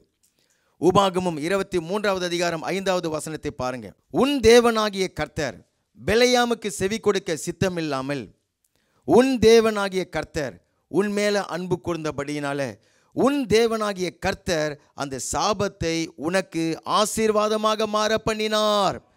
கல்வாரி சிலுவையில் கர்த்தராகிய இயேசு கிறிஸ்து சபிக்கப்பட்ட அந்த சிலுவை மரணமே சாபத்திற்கு அடையாளம்தான். அது மாத்திரமில்லாமல் முள்முடியை வர அவர் சுமந்தார். அப்போது அந்த நியாயப்பிரமாணத்தில் சொல்லப்பட்டிருக்கிற அத்தனை சாபத்தையும் அவர் சுமந்து தீர்த்து நம்மை அந்த சாபத்திலிருந்து அவர் நீங்களாக மீட்டு கொண்டார். மீட்டு கொண்டது மாத்திரம் இல்லாமல் ஆபிரகாமுக்கு தேவன் சொல்லியிருந்த ஆசீர்வாதங்களை எல்லாம் நாம் பெற்றுக்கொள்ளும்படிக்காக, பரிசுத்த ஆவியினுடைய அபிஷேகத்தை நாம் பெற்றுக்கொள்ளும்படிக்காகத்தான் அவர் சிலுவை மரணத்தில் உங்களுக்காக எனக்காக சாபமானார். அல்லேலூயா. அப்போ சாபத்தை எல்லாம் ஆசீர்வாதமாக மாற பண்ணுகிற தேவன், நீங்களும் நானும் ஆராதிக்கிற தேவன். அந்த ஆசீர்வாதத்தை தான் உங்களுடைய சிரசில், நம்முடைய சிரசில் கிரீடமாக அவர் வைத்திருக்கிறார். அந்த கிரீடத்தை தான் அவர் பூத்து குலுங்க பண்ணுவேன் என்று சொல்லுகிறார். இந்த மாதத்தில் உங்களுடைய சிரசில் கர்த்தருடைய நித்திய ஆசீர்வாதங்கள் இறங்கி வருகிறது. நீதிமானுடைய சிரசில் நித்திய ஆசீர்வாதங்கள் தங்கும் என்று சொல்லி நீதிமொழிகள் 10:6 நமக்கு சொல்லுகிறது. ஆமேன். உங்களுடைய சிரசின் மேலே வைக்கப்பட்டிருக்கிற அந்த கிரீடம் பூக்கும். எஸ்தர் புஸ்தகம் 6வது அதிகாரம் 7லிருந்து 9 வரை. ராஜாவை நோக்கி, ராஜா கனம் பண்ண விரும்புகிற மனுஷனுக்கு செய்ய வேண்டியது என்னவென்றால், ராஜா உடுத்திக் கொள்கிற ராஜ வஸ்திரமும் ராஜா ஏறுகிற குதிரையும் அவர் சிரசிலே தரிக்கப்படும் ராஜ முடியும் கொண்டு வரப்பட வேண்டும்.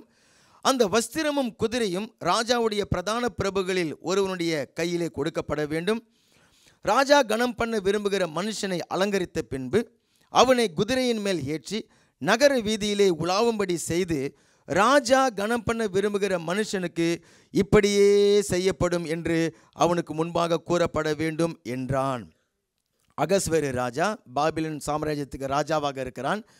அங்கே மொர்தகா என்கிற ஒரு மனுஷன் அந்த அரண்மனையில் காவல் காக்கிறவனாக, வாசல் காவல் காக்கிறவனாக இருக்கிறான். இப்போ அவன் ராஜாவுக்கு ஒரு நன்மை செய்திருக்கிறபடினால அந்த மனுஷனை எப்படி கனம் பண்ண வேண்டும் என்று சொல்லிட்டு தன்னுடைய மந்திரிகளிலே பிரதானமான ஒரு மந்திரியை கூப்பிட்டு கேட்குறான். ஆனால் அந்த மந்திரி துஷ்ட மனுஷன் ஆமான் என்பதாக அவனுடைய பெயர். ஆனால் இந்த ஆமான் தன்னை பற்றி தான் ராஜா தன்னை தான் கனம் பண்ண விரும்புகிறார் என்று சொல்லிட்டு அறிந்து அவன் சொல்லுகிறான், ராஜா கனம் பண்ண விரும்புகிற அந்த மனுஷனுக்கு என்ன பண்ணணும்னு சொன்னாக்கா, அவனை ராஜ வஸ்திரத்தை போட்டு உடுத்தணும், ராஜாவுடைய அந்த கிரீடத்தை அவன் தலைமையில் வைக்கணும், ராஜா செல்லக்கூடிய குதிரையின் மேலே அவனை ஏற்றணும். அந்த ரதத்தில் ஏற்றி அந்த தெருக்களிலே சென்று ராஜா கனம் பண்ண விரும்புகிற மனுஷன் இப்படியாகத்தான் கனம் பண்ணப்படுவான் என்று சொல்லி அவனுடைய பிரதான மந்திரினால் சொல்லப்பட்டு ஊர்வலமாக அழைத்து கொண்டு போக வேண்டும் என்று சொல்லிட்டு அவன் சொல்லுகிறான். இந்த ஆமான் துஷ்ட மனுஷனாக இருந்து இந்த மொர்தெகாயின் மேலே எரிச்சல், கோபம், அவனை அவமானப்படுத்த வேண்டும், அவனை அழித்து போட்டு விட வேண்டும், அவனை கொன்று போட்டு விட வேண்டும் என்று சொல்லிட்டு இந்த மொர்தெகாய்க்காக ஆமான் என்கிற அந்த மந்திரி, இவன் தான் மந்திரியாக இருக்கிறான் அந்த அரண்மனையில், 50 முழம் உயரத்துக்கு பெரிய ஒரு தூக்கு மரத்தை அவன் செய்து வைத்து விட்டான். எதற்காக? இந்த மொர்தெகாயை தூக்கில் போடணும் என்பதற்காக. நான் சொல்லியிருந்தேன், அந்த தூக்கு மரம் சாபத்திற்கு அடையாளமாக இருக்கிறது இல்லையா? அந்த சிலுவை மரணமும் சாபத்திற்கு அடையாளமாக இருக்கிறது. இப்போ இவன் இப்படி செய்து வைத்து விட்டு அவன் மேலே குற்றம் சாட்டி அவன் மேலே பழியை சுமத்தி அவனை தூக்கில் போடணுங்கிறதுக்காக இவன் காத்து கொண்டு இருக்கிறான். அதற்காக திட்டங்களை போட்டு கொண்டு இருக்கிறான். அந்த மொர்தெகாயை மாத்திரமல்ல, அந்த யூத ஜனங்கள், பாபிலோன் சாம்ராஜ்யத்தில் இருக்கக்கூடிய யூத ஜனங்கள் எல்லாரையும் அழித்து போட்டணும்னு சொல்லிட்டு இவன் திட்டம் போட்டு கொண்டு இருக்கிறான்.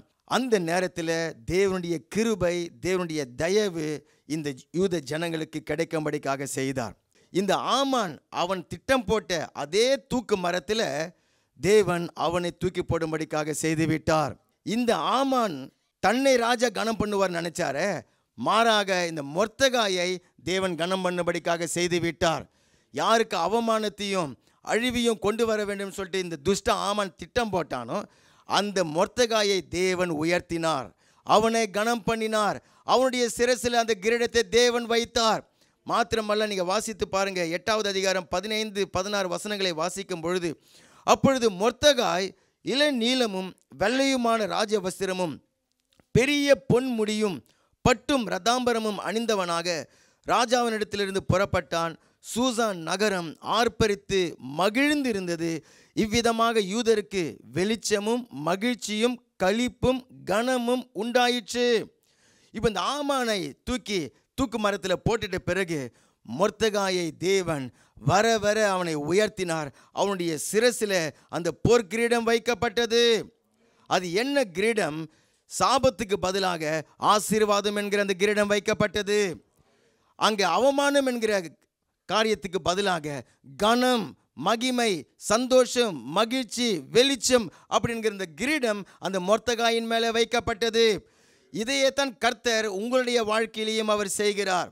உங்களுடைய வாழ்க்கையில் இருக்கக்கூடிய அந்த அவமானங்கள், தோல்விகள், எதிர்ப்புகள், இதை எல்லாவற்றையும் மாற்றி விட்டு உங்களை தங்களுடைய ஆசீர்வாதத்தினால நிரப்ப விரும்புகிறார். இந்த மாதத்தில் கர்த்தர் வாக்கு பண்ணுகிறார், இந்த புதிய மாதத்தில் உங்களுடைய கனத்தை, உங்களுடைய மகிமையை, உங்களுடைய சந்தோஷத்தை அவர் பெருக பண்ணுகிறார். இந்த மாதத்துக்கு நம்ம வாக்குத்தத்தத்தை தியானித்து கொண்டிருக்கிறோம். வருஷத்து வாக்குத்தத்தத்தை மறந்துடக்கூடாது. வருஷத்து வாக்குத்தத்தம் என்ன? நான் உன்னை விருத்தி அடைய பண்ணுகிற தேவன்.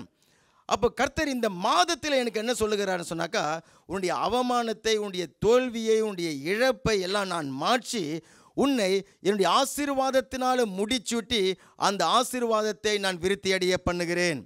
உன்னுடைய சந்தோஷத்தை நான் விருத்தி அடைய பண்ணுகிறேன். உன்னுடைய மகிழ்ச்சியை நான் விருத்தி அடைய பண்ணுகிறேன். உன் மேலே வைக்கப்பட்டிருக்கிற இந்த கிரீடம் பூக்கும் என்பதாக. செப்பனியா புஸ்தகம் 3வது அதிகாரம் 20வது வசனத்தை வாசிக்கும் பொழுது, பூமியில் உள்ள சகல ஜனங்களுக்கும் நான் உங்களை கீர்த்தியும் புகழ்ச்சியுமாக வைப்பேன். இதை தான் கர்த்தர் செய்ய போகிறார். என்ன பண்ண போகிறாரு? உங்களுடைய கீர்த்தியையும் புகழ்ச்சியையும் அவர் பெருக பண்ண போகிறார். விசுவாசிக்கிறவங்க அல்லேலூயா சொல்லுங்க.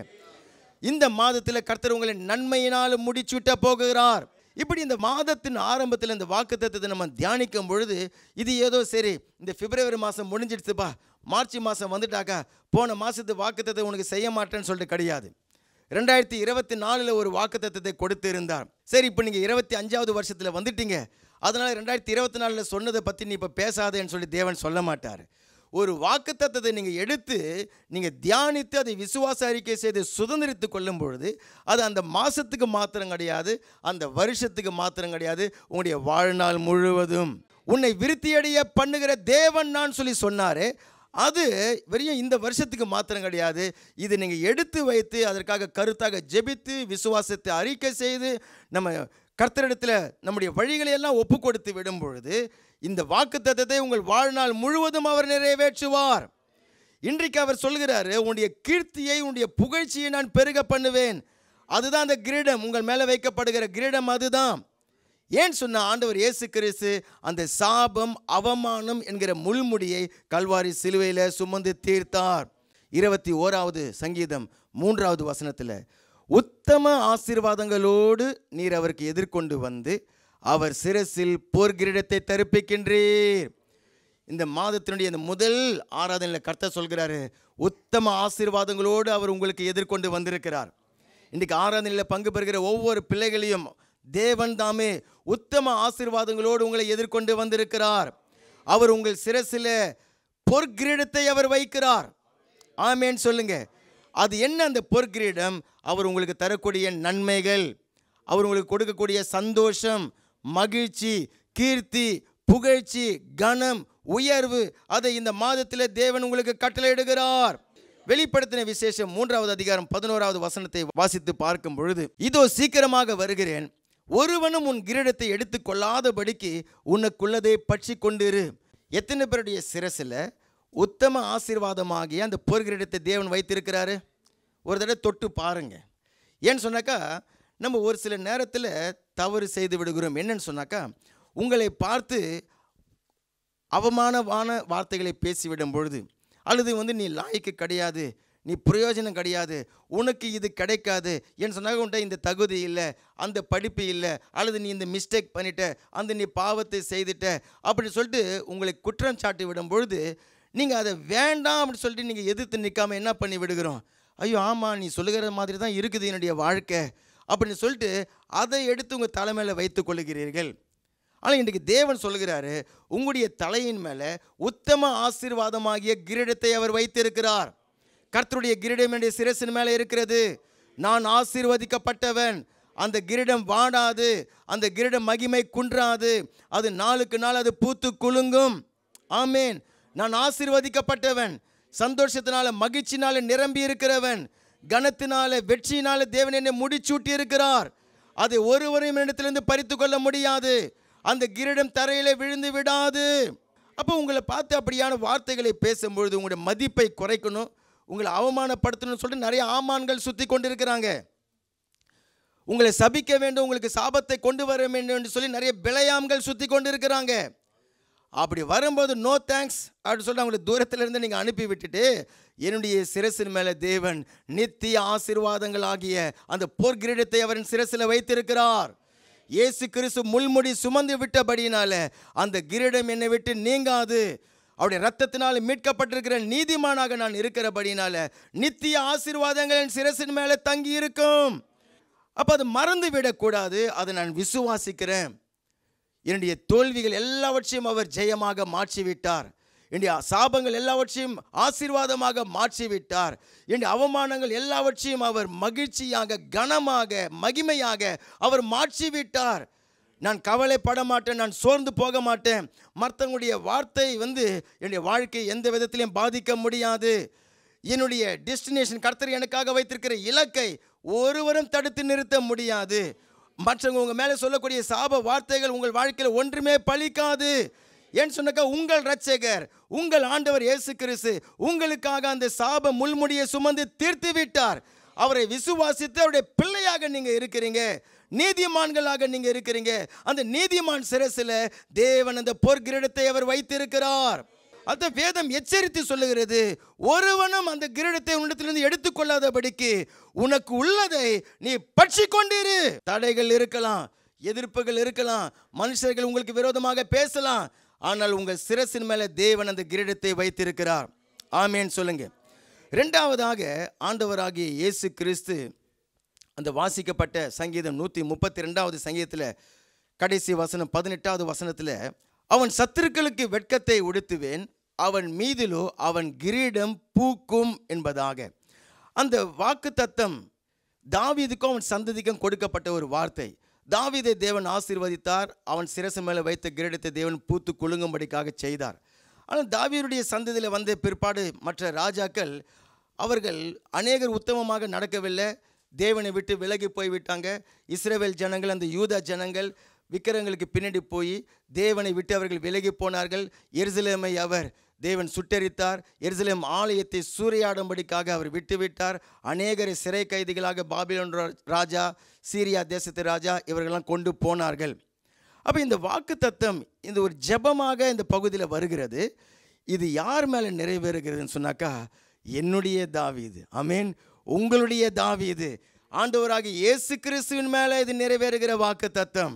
அவர் சிரசின் மேலே வைக்கப்பட்ட அந்த ராஜரீக கிரீடம் அது பூத்து குலுங்கும் என்பதாக இங்கே சொல்லப்பட்டிருக்கிற ராஜா யாரு? ஆண்டவராகிய இயேசு கிறிஸ்து. அப்போ அந்த முதல் வசனத்தை பாருங்கள். கர்த்தாவே தாவீதையும் அவனுடைய சகல உபத்திரவத்தையும் நினைத்தருளும்.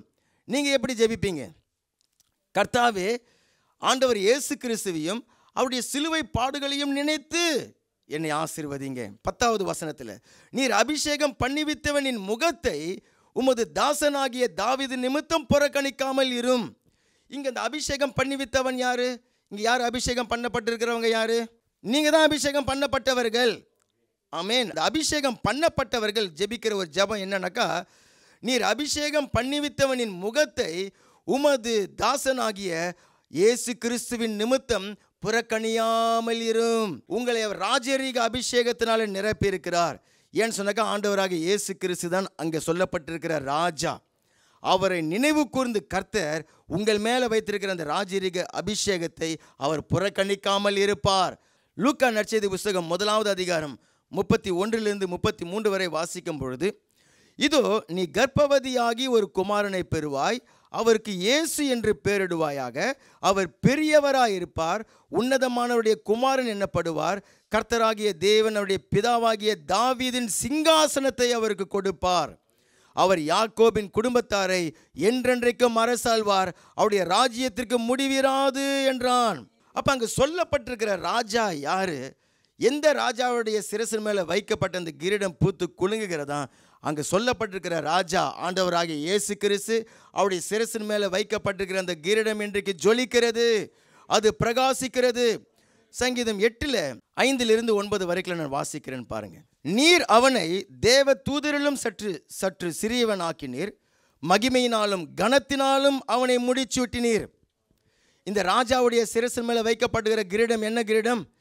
கனமும் மகிமையையும் நிறைந்த கிரீடம். இப்போ இங்கே அந்த கிரீடம்னாக்க என்ன அர்த்தம்? கனமும் மகிமையும் அதிகாரமும் ஆளுகையும் நிறைந்த கிரீடத்தை தேவன் ஒரு ராஜாவுக்கு வைக்கிறார். ஆண்டவர் இயேசு கிறிஸ்துவின் மேலே வைத்திருக்கிறார். அப்போ நீர் அவனை தேவ தூதரிலும் சற்று சிறியவனாக்கினீர், மகிமையினாலும் கனத்தினாலும் அவனை முடிச்சூட்டினீர். உம்முடைய கரத்தின் கிரியைகள் மேலே நீர் அவனுக்கு ஆளுகை தந்து ஆடு மாடுகள் எல்லாவற்றையும், காட்டு மிருகங்களையும், ஆகாயத்து பறவைகளையும், சமுத்திரத்து மீன்களையும், கடல்களில் சஞ்சரிக்கிறவைகளையும் அவனுடைய பாதங்களுக்கு கீழ்ப்படுத்தினீர். எங்கள் ஆண்டவராகிய கர்த்தாவே, உம்முடைய நாமம் பூமி எங்கும் எவ்வளவு மேன்மையாக இருக்கிறது. இங்கே அந்த ஒரு மனுஷனை குறித்து அங்கே சொல்லப்பட்டிருக்கிறது. ஆனால் அந்த மனுஷன் யாருன்றதை அங்கே சொல்லப்படலை. நீங்கள் அதை எபிரேயர் புஸ்தகத்தில் 2வது அதிகாரத்தில் போய் வாசித்து பார்க்கும் பொழுது, யாரை தேவன் கனத்தினாலும் மகிமையினாலும் முடிச்சுட்டிருக்கிறார், யாருக்கு தேவன் சகலத்தையும் கீழ்ப்படுத்தி இருக்கிறார் அப்படிங்கிறது அங்கே சொல்லப்பட்டிருக்கிறது. 6வது வசனத்தில் வாசிக்கிறோம் பாருங்க. ஒரு இடத்துல ஒருவன் சாட்சியாக, ஏன் இங்கே அதிகாரங்கள்லாம் சொல்லப்படல? எனக்கு பைபிள் எழுதும் பொழுது அதிகாரங்கள்லாம் கிடையாது. அப்போது எபிரேயர் ஆக்கியோன், எபிரேயர் புஸ்தகத்தை எழுதுகிறவர் சொல்கிறாரு, ஒருவன் ஒரு இடத்துல சாட்சியாக எழுதியிருக்கிறானா. எதை தான் சொல்கிறாரு? இப்போது சங்கீதம் 8 தான் அங்கே சொல்கிறாரு. மனுஷனை நீர் நினைக்கிறதற்கும் மனுஷனுடைய குமாரனை நீர் விசாரிக்கிறதற்கும் அவன் எம்மாத்திரம்? அவனை தேவ தூதரிலும் சற்று சிறியவனாக ஆக்கினீர், மகிமையினாலும் கனத்தினாலும் அவனுக்கு முடிச்சூட்டி உம்முடைய கரத்தின் கிரியைகள் மேல் அவனை அதிகாரியாக வைத்து சகலத்தையும் அவனுடைய பாதங்களுக்கு கீழ்ப்படுத்தினீர் என்று சொன்னான். சகலத்தையும் அவனுக்கு கீழ்ப்படுத்தினார் என்கிற விஷயத்தில் அவர் அவனுக்கு கீழ்ப்படுத்தாத பொருள் ஒன்றுமே இல்லை. எல்லாத்தையும் அவனுடைய பாதங்களுக்கு கீழ்ப்படுத்தி விட்டார். சரி, அப்படி இருந்தும் இன்னும் அவனுக்கு சகலமும் கீழ்ப்பட்டிருக்க காணோம் இல்லையா? ஒரு சராசரி மனுஷன் சொல்லிட்டு பார்த்தாக்கா எல்லாமே அவனுடைய பாதங்களுக்கு இன்னும் கீழ்ப்பட்டிருக்கவில்லை என்றாலும், அப்போ யாரை பற்றி தான் அங்கே சொல்கிறாரு அப்படின்னாக்கா, என்றாலும் தேவனுடைய கிருபையினால் ஒவ்வொரு காகவும் மரணத்தை ருசி பார்க்கும்படிக்கு தேவ தூதரிலும் சற்று சிறியவராக்கப்பட்டிருந்த இயேசு மரணத்தை உத்தரித்ததின் நிமித்தம், மரணத்தை ஜெயித்ததின் நிமித்தம் மகிமையினாலும் கனத்தினாலும் அவர் முடிசூட்டப்பட்டதை காண்கிறோம். அல்லேலூயா. மகிமையினாலும் கனத்தினாலும் முடிசூட்டப்பட்ட அந்த ராஜா யார் தானா? ஆண்டவராகிய இயேசு கிறிஸ்து தான். ஏன் அவர் மகிமையினாலும் கனத்தினாலும் முடிச்சூட்டப்பட்டார்? ஏன்னு சொன்னால் அவர் பாவத்தை ஜெயித்து, பிசாசை ஜெயித்து, பாதாளத்தை ஜெயித்து, மரணத்தை ஜெயித்து, மரித்தோரிலிருந்து அவர் உயிர் தெழுந்தபடியினால தேவன் அவரை எல்லாவற்றுக்கும் மேலாக உயர்த்தி அவருடைய சிரசில் அந்த கனமும் மகிமையும் என்கிற கிரீடத்தை வைத்து விட்டார். அந்த ராஜா ஆண்டவராகிய இயேசு கிறிஸ்து, அவருடைய சிரசில் தான் அந்த கனமும் மகிமையும் வைக்கப்பட்டிருக்கிறது. அதிகாரமும் ஆளுகையும் வைக்கப்பட்டிருக்கிறது. சகலமும் அவருடைய பாதங்களுக்கு தான் கீழ்ப்படுத்தப்பட்டிருக்கிறது. அந்த உயிர் தெழுந்த ஆண்டவர் இயேசு கிறிஸ்து சொன்னார், வானத்திலும் பூமியிலும் எனக்கு சகல அதிகாரமும் கொடுக்கப்பட்டிருக்கிறது. பிலிப்பியர் புஸ்தகம் 2வது அதிகாரம் 9வது வசனம், ஆதலால் தேவன் எல்லாவற்றுக்கும் மேலாக அவரை உயர்த்தி இயேசுவின் நாமத்தில் வானோர் பூதலத்தோர் பூமியின் கீழானுடைய முழங்கால்கள் யாவும் முடங்கும்படிக்கும் பிதாவாகிய தேவனுக்கு மகிமையாக இயேசு கிறிஸ்து கர்த்தர் என்று நாவுகள் யாவும் அறிக்கை பண்ணும்படிக்கும் எல்லா நாமத்திற்கும் மேலான நாமத்தை அவருக்கு தந்தளினார். ஏன் சகலமும் அவருடைய பாதங்களுக்கு கீழ்ப்படுகிறது? ஏன் வானத்திலையும் பூமியிலையும் சகல முழங்கால்களும் அவருக்கு முன்பாக முழங்குகிறது? ஏன்னு சொன்னாக்கா அவர் தான் அந்த உயர்த்தப்பட்டிருக்கிற ராஜா. அவருக்கு தான் அந்த கனமும் மகிமையும் கொடுக்கப்பட்டிருக்கிறது. ராஜரீகமும் வல்லமையும் மகிமையும் அவருக்கு தான் கொடுக்கப்பட்டிருக்கிறது. அவர் தான் கர்த்தராகிய தேவனால் உயர்த்தப்பட்டிருக்கிற ராஜா ஆண்டவராகிய இயேசு கிறிஸ்து. இப்போ அந்த ராஜாதி ராஜா அவர் என்ன பண்ணுகிறார்? வெளிப்படுத்தின விசேஷம் 1வது அதிகாரத்தில் பாருங்க. வெளிப்படுத்தின விசேஷம் 1வது அதிகாரத்தில் 6வது வசனம், நம்மிடத்தில் அன்பு கூர்ந்து. எத்தனை பேர் அன்பு செய்கிறார் ஆண்டவர் இயேசு கிறிஸ்து? இயேசு என்ன அன்பு செய்கிறார்ன்றவங்க கரங்களை தூக்குங்க. அல்லேலூயா.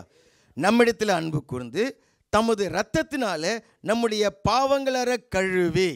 எத்தனை பேரை பாவங்களற கழுவி இருக்கிறது? இயேசு கிறிஸ்துவின் ரத்தம் கழுவி இருக்கிறது. ஓகே. அப்போ நம்மிடத்தில் அன்பு கூர்ந்து தமது இரத்தத்தினாலே நம்முடைய பாவங்களற நம்மை கழுவி நம்முடைய பிதாவாகிய தேவனுக்கு முன்பாக நம்மை ராஜாக்களும் ஆசாரியர்களுமாக ஆக்கின அவருக்கு மகிமையும் வல்லமையும் என்றென்றைக்கும் உண்டாகி இருப்பதாக.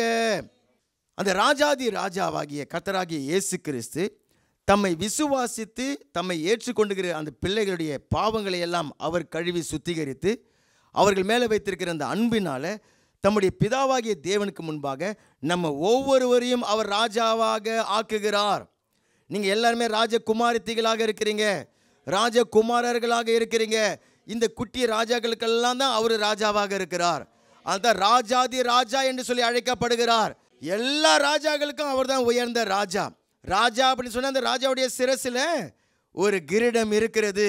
இந்த கிரீடம் தங்கம் வைடூரியம் அப்படிப்பட்ட கிரீடம் கிடையாது. இது தம்முடைய பிள்ளைகளை கனத்தினால மகிமையினால அவர் முடிச்சுட்டி வச்சிருக்கிறார். எத்தனை பேர் அதை விசுவாசிக்கிறீங்க? தாவீதினுடைய வாழ்க்கையில் அவன் தாழ்த்தப்பட்டு இருந்த அந்த நாட்கள் இருந்தது. அவனுக்கு எந்த அதிகாரமும் கிடையாது, எந்த ஆளுகையும் கிடையாது. எல்லாராலையும் மறக்கப்பட்டு அவனுடைய குடும்பத்தில் அந்த கடைசி பிள்ளை. அப்பாவுடைய ஆடுகளை மேய்க்க தான் அவன் லாய்க்குன்னு சொல்லிட்டு அவனை அப்பாவுடைய ஆடுகளை மேய்க்க அவனை அனுப்பிவிட்டார்கள். ஆனால் அவனுடைய சகோதரர்களை பார்த்தீங்கன்னு சொன்னாக்கா அவங்க எல்லாமே இராணுவத்தில் வேலை செய்யக்கூடிய பலசாலிகளாக இருந்தார்கள். ஆனால் ஒரு நாள் வந்தது, கர்த்தர் அந்த தாவீதைத்தான் தன்னுடைய ஜனத்தை ஆளுகை செய்யும்படிக்கு ராஜாவாக அவர் தெரிந்து கொண்டார். 1 சாமுவேல் 16வது அதிகாரத்தில் அந்த தாவீதை தேவன் அபிஷேகம் பண்ணினார். 1 சாமுவேல் 17வது அதிகாரத்தில் கோலியாத்தை அவன் ஜெயம் கொள்ளுகிறான். ராஜாவாக அவன் அபிஷேகம் பண்ணப்படுகிறான் சாமுவேல் தீர்க்கதரிசியினால. ஆனால் இன்னும் ராஜாவாக ஆகலை. சவுல் தான் ராஜாவாக இருக்கிறான். சவுல் அவனை துரத்தி கொண்டிருக்கிறான். பல வருடங்கள் தாவீது குகையிலையும் மலைகளிலையும் ஒளிந்து கொண்டு வாழ்ந்து கொண்டிருக்கிறான். ஆனால் அவன் தலைமையில என்ன இருக்கிறது? ராஜரீக அபிஷேகம் இருக்கிறது. இப்போ சவுல் ராஜா மரித்த பிறகு தாவீதை தேவன் ராஜாவாக அவனை உயர்த்தினார். அப்போ கூட அந்த யூதேயா கோத்திரத்துக்கு மாத்திரம்தான், யூதேயா பென்யமின்ங்கிற அந்த 2 கோத்திரத்துக்கு மாத்திரம்தான் எருசலேமில் அவன் ராஜாவாக அபிஷேகம் பண்ணப்பட்டான். மீதி 10 கோத்திரத்துக்கு வேறொரு ராஜா, இஸ்ரவேல் தேசத்து ராஜா அவன் இருந்தான். ஆனால் 7 வருடங்கள் கழித்து 2 சாமுவேல் 5வது அதிகாரம் 3வது வசனத்தில் இஸ்ரவேலின் மூப்பர் எல்லாரும் எப்ரோனிலே ராஜாவினிடத்தில் வந்தார்கள். தாவீது ராஜா எப்ரோனிலே கர்த்தருக்கு முன்பாக அவர்களோட உடன்படிக்கை பண்ணின பின்பு அவர்கள் தாவீதை இஸ்ரவேலின் மேல் ராஜாவாக அபிஷேகம் பண்ணினார்கள். தாவீது ராஜாவாகும் பொழுது 30 வயதாக இருந்தான். அவன் 40 வருஷம் ராஜ்யபாரம் பண்ணினான். அவன் எப்ரோனிலே யூதாவின் மேலே 7 வருஷமும் 6 மாதமும் எருசலேமிலே சமஸ்த இஸ்ரவேலின் மேலும் யூதாவின் மேலும் 33 வருஷமும் ராஜ்யபாரம் பண்ணினான். முதல் 7 வருஷம் 6 மாதமும் அந்த 2 கோத்திரத்துக்கு மாத்திரம் அவன் ராஜாவாக இருந்தான்.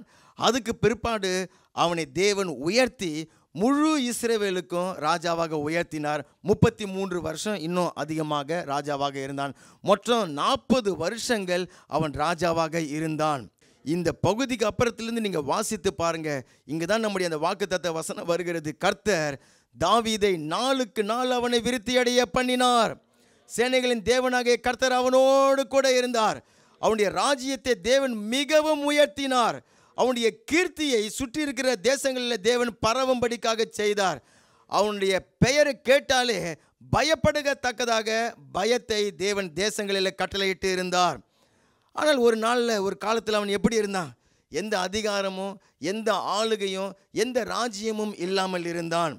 கர்த்தர் இன்றைக்கு உங்களை கனத்தினால மகிமையினால உங்களை முடிச்சூட்டுகிறார். ஏன் சொன்ன நீங்கள் இயேசு கிறிஸ்துவ இரத்தத்தினால மீட்கப்பட்டவர்கள்.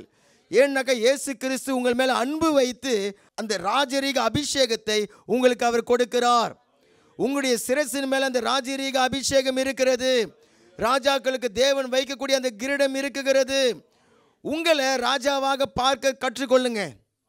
உங்களை ராஜகுமார்த்திகளாக பார்க்க கற்றுக்கொள்ளுங்க. உங்களை ஒரு தோற்று போனவர்களாக, அந்த புழுவாக பூச்சிவாக ஒன்றுக்கும் பிரயோஜனம் இல்லாதவர்களாக, ஐயோ நான் கை வச்சு செய்தாக ஒன்றுமே வாய்க்காது, நான் சொன்னாக்கா யாருமே கேட்க மாட்டாங்க அப்படின்னு சொல்லி எதுவுமே எனக்கு கீழ் படிக்கிறது இல்லை அப்படின்னு சொல்லிட்டு உங்களை தாழ்வாக நீங்கள் பார்க்காதீங்க. நீங்கள் ராஜாக்களும் ராஜகுமார்த்திகளுமாக இருக்கிறீங்க. உங்களுடைய தலையின் மேலே ஒரு கிரீடம் வைக்கப்பட்டிருக்கிறது. அந்த கிரீடம் எப்படிப்பட்ட கிரீடம்னாக்கா கனமும் மகிமையும் நிறைந்த கிரீடம். அதில் என்ன இருக்குது? அதிகாரம் இருக்குது, ஆளுகை இருக்கிறது. நீங்கள் சகலட்சியும் கீழ்ப்படுத்துகிறவர்களாக நீங்கள் இருக்கிறீங்க. ஏசாயா 62:3 பாருங்க.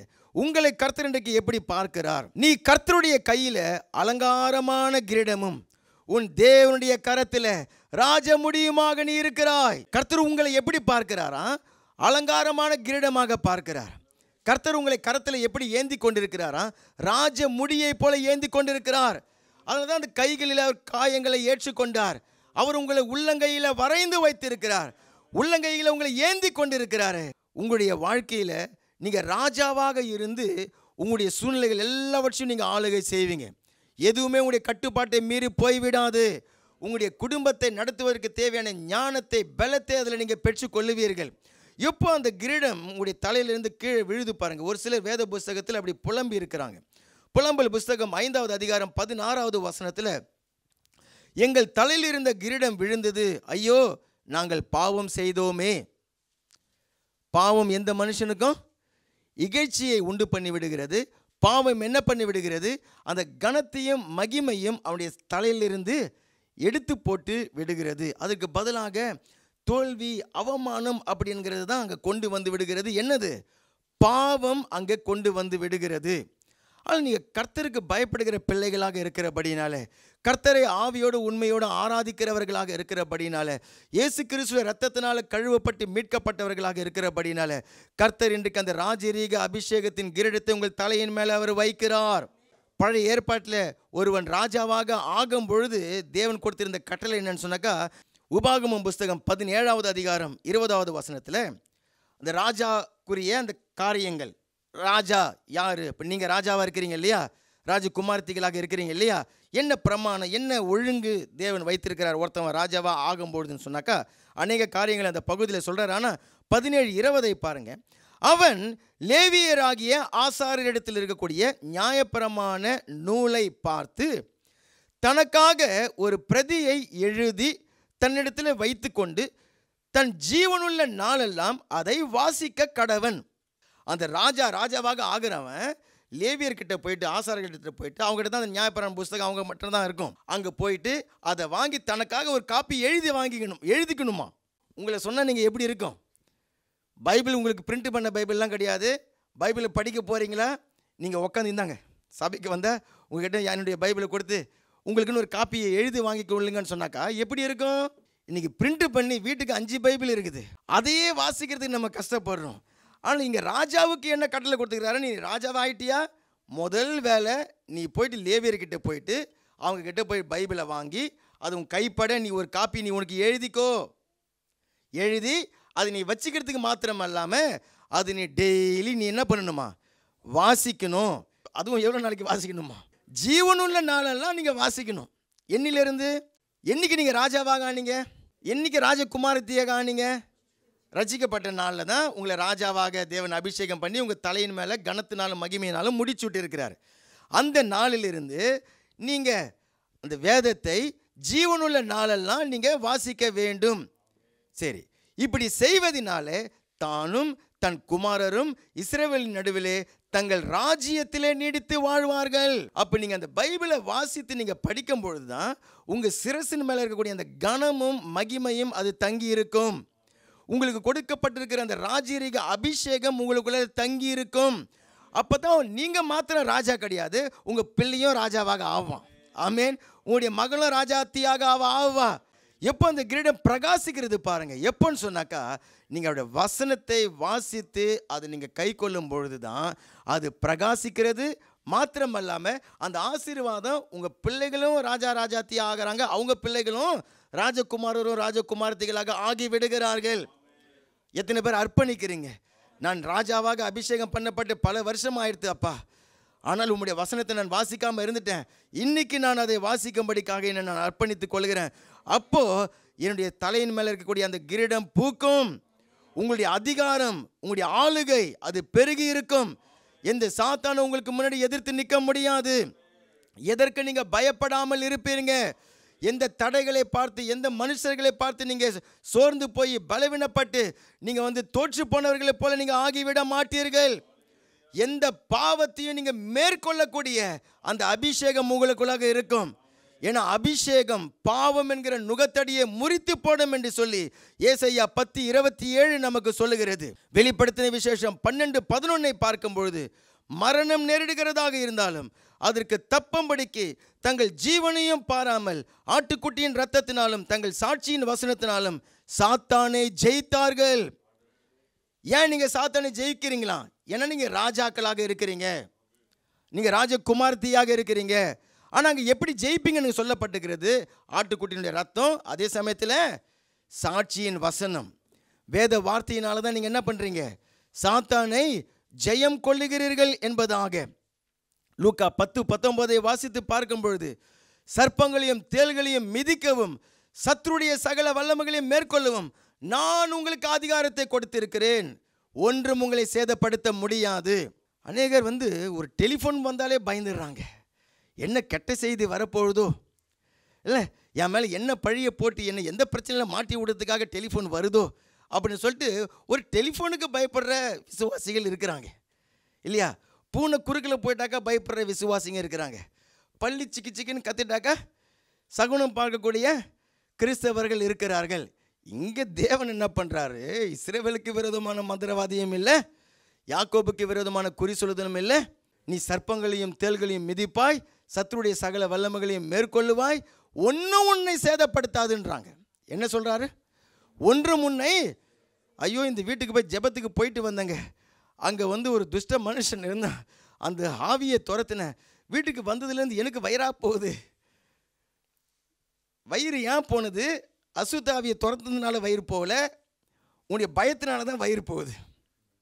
ஆமாம், உனக்கு எப்படிப்பட்ட அதிகாரத்தை கொடுத்திருக்கிறாரு? இயேசு கிறிஸ்துடைய நாமம் உனக்கு கொடுக்கப்பட்டிருக்கிறது. அந்த நாமத்தை பற்றி வாசித்தோம் இல்லையா?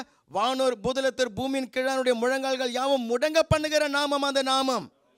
எல்லா நாமங்களுக்கு மேலான நாமம் அந்த நாமம். இயேசுவின் நாமம் எனக்கு கொடுக்கப்பட்டிருக்கிறது. இயேசு கிறிஸ்து ரத்தம் எனக்கு அதிகாரமாக கொடுக்கப்பட்டிருக்கிறது. இந்த வேத வசனம் ராஜாவாகிய எனக்கு கொடுக்கப்பட்டிருக்கிறது. கர்த்தருடைய அபிஷேகம், ராஜரிக அபிஷேகம் எனக்கு கொடுக்கப்பட்டிருக்கிறது. இப்போ இயேசுவின் நாமத்தினால, இயேசு கிறிஸ்துவ ரத்தத்தினால, வார்த்தையினால, பரிசுத்தனுடைய அபிஷேகத்தினால உங்களுக்கு விரோதமான எல்லா சூழ்நிலைகளையும் நீங்கள் மேற்கொள்ளுவீர்கள்.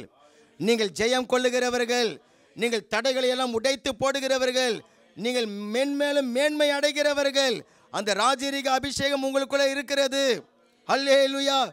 எந்த சத்ரு உங்களை பயமுறுத்த முடியாது, எந்த பாவமும் உங்களை அடிமைப்படுத்த முடியாது, எந்த சூழ்நிலையை பார்த்து நீங்கள் சோர்ந்து போய்விட மாட்டீங்க, முடக்கப்பட்டு போய்விட மாட்டீங்க. அது எல்லாவற்றையும் நீங்கள் மேற்கொள்ளுவீர்கள்.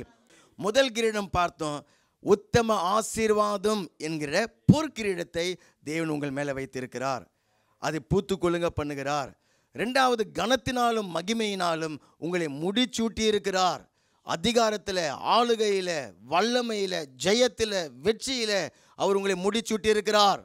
வியாதியை நீங்கள் மேற்கொள்ளுவீங்க, பயத்தை நீங்கள் மேற்கொள்ளுவீங்க, பிசாசை நீங்கள் மேற்கொள்ளுவீங்க. எந்த சாபமும் உங்களை பின்தொடர முடியாது. நீங்கள் ஜெயம் கொள்கிறவர்களாக இருப்பீங்க. மூன்றாவதாக, ஒரு கிரீடத்தை ஆண்டவர் இயேசு கிறிஸ்து சுமந்தார், அதை நமக்கும் அவர் கொடுக்கிறார்.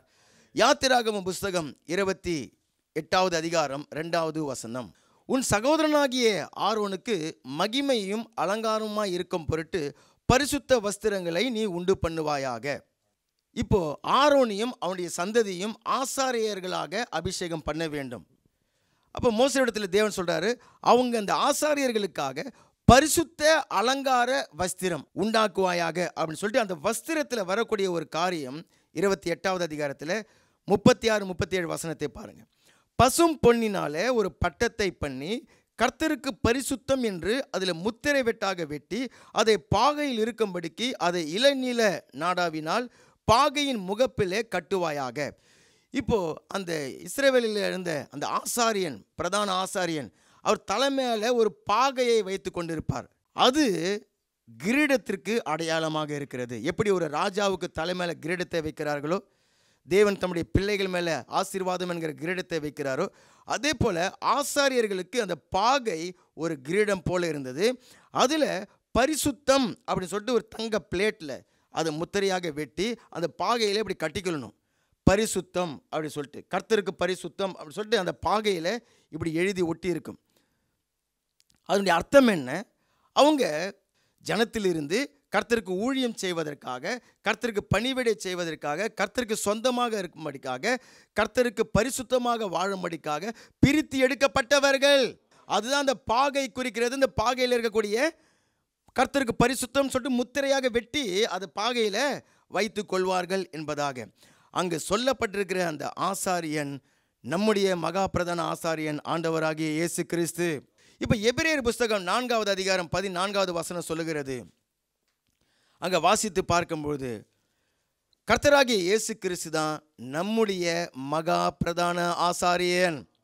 இப்போ அவரை விசுவாசித்து ஏற்றுக்கொண்ட பிள்ளைகள், அவர்களை அவர் ராஜாக்களாக ஆக்கினார் என்று சொல்லிட்டு நம்ம வாசித்தோம் இல்லையா? எங்கே வாசித்தோம்? வெளிப்படுத்தின விசேஷம் 1:6. எங்கள் மேலே அன்பு கூர்ந்து அவருடைய இரத்தத்தினால் கழுவி தம்முடைய பிதாவாகிய தேவனுக்கு முன்பாக நம்மை ராஜாக்களாக ஆக்கினது மாத்திரமல்ல, நம்மை ஆசாரியர்களாகவும் அவர் ஆக்கியிருக்கிறார். அந்த தலையின் மேலே வைக்கப்பட்டிருக்கிற அந்த கிரீடம் என்ன கிரீடம்? 103வது சங்கீதம் 5வது வசனம். கிருபையினாலும் இரக்கத்தினாலும் தேவன் உங்களை முடிச்சூட்டி இருக்கிறார். எதற்காக தேவன் என்னை ஒவ்வொரு நாளும் கிருபையினாலும் இரக்கத்தினாலும் முடிச்சூட்டுகிறார் அப்படின்னு சொன்னாக்கா, நான் தேவனுக்கு ஆசாரியனாக இருக்கிறபடியினால ஒவ்வொரு நாளும் நான் அந்த பரிசுத்தம் உள்ளவனாக கர்த்தருக்கு ஆவிக்குரிய பலிகள் செலுத்தக்கூடிய ஆசாரியனாக இருக்க வேண்டும் என்பதற்காகத்தான் தேவன் உங்களையும் என்னையும் கிருபையினாலும் இரக்கத்தினாலும் டெய்லி முடிச்சூட்டுகிறார். அந்த ஆசாரியன் என்ன பண்ண வேண்டும்? 1 பேதுரு புஸ்தகத்தை எடுத்துக்கொள்ளுங்க, 2வது அதிகாரம் 5வது வசனம். ஜீவனுள்ள கற்களை போல ஆவிக்கேற்ற மாளிகை, அதுதான் சபை.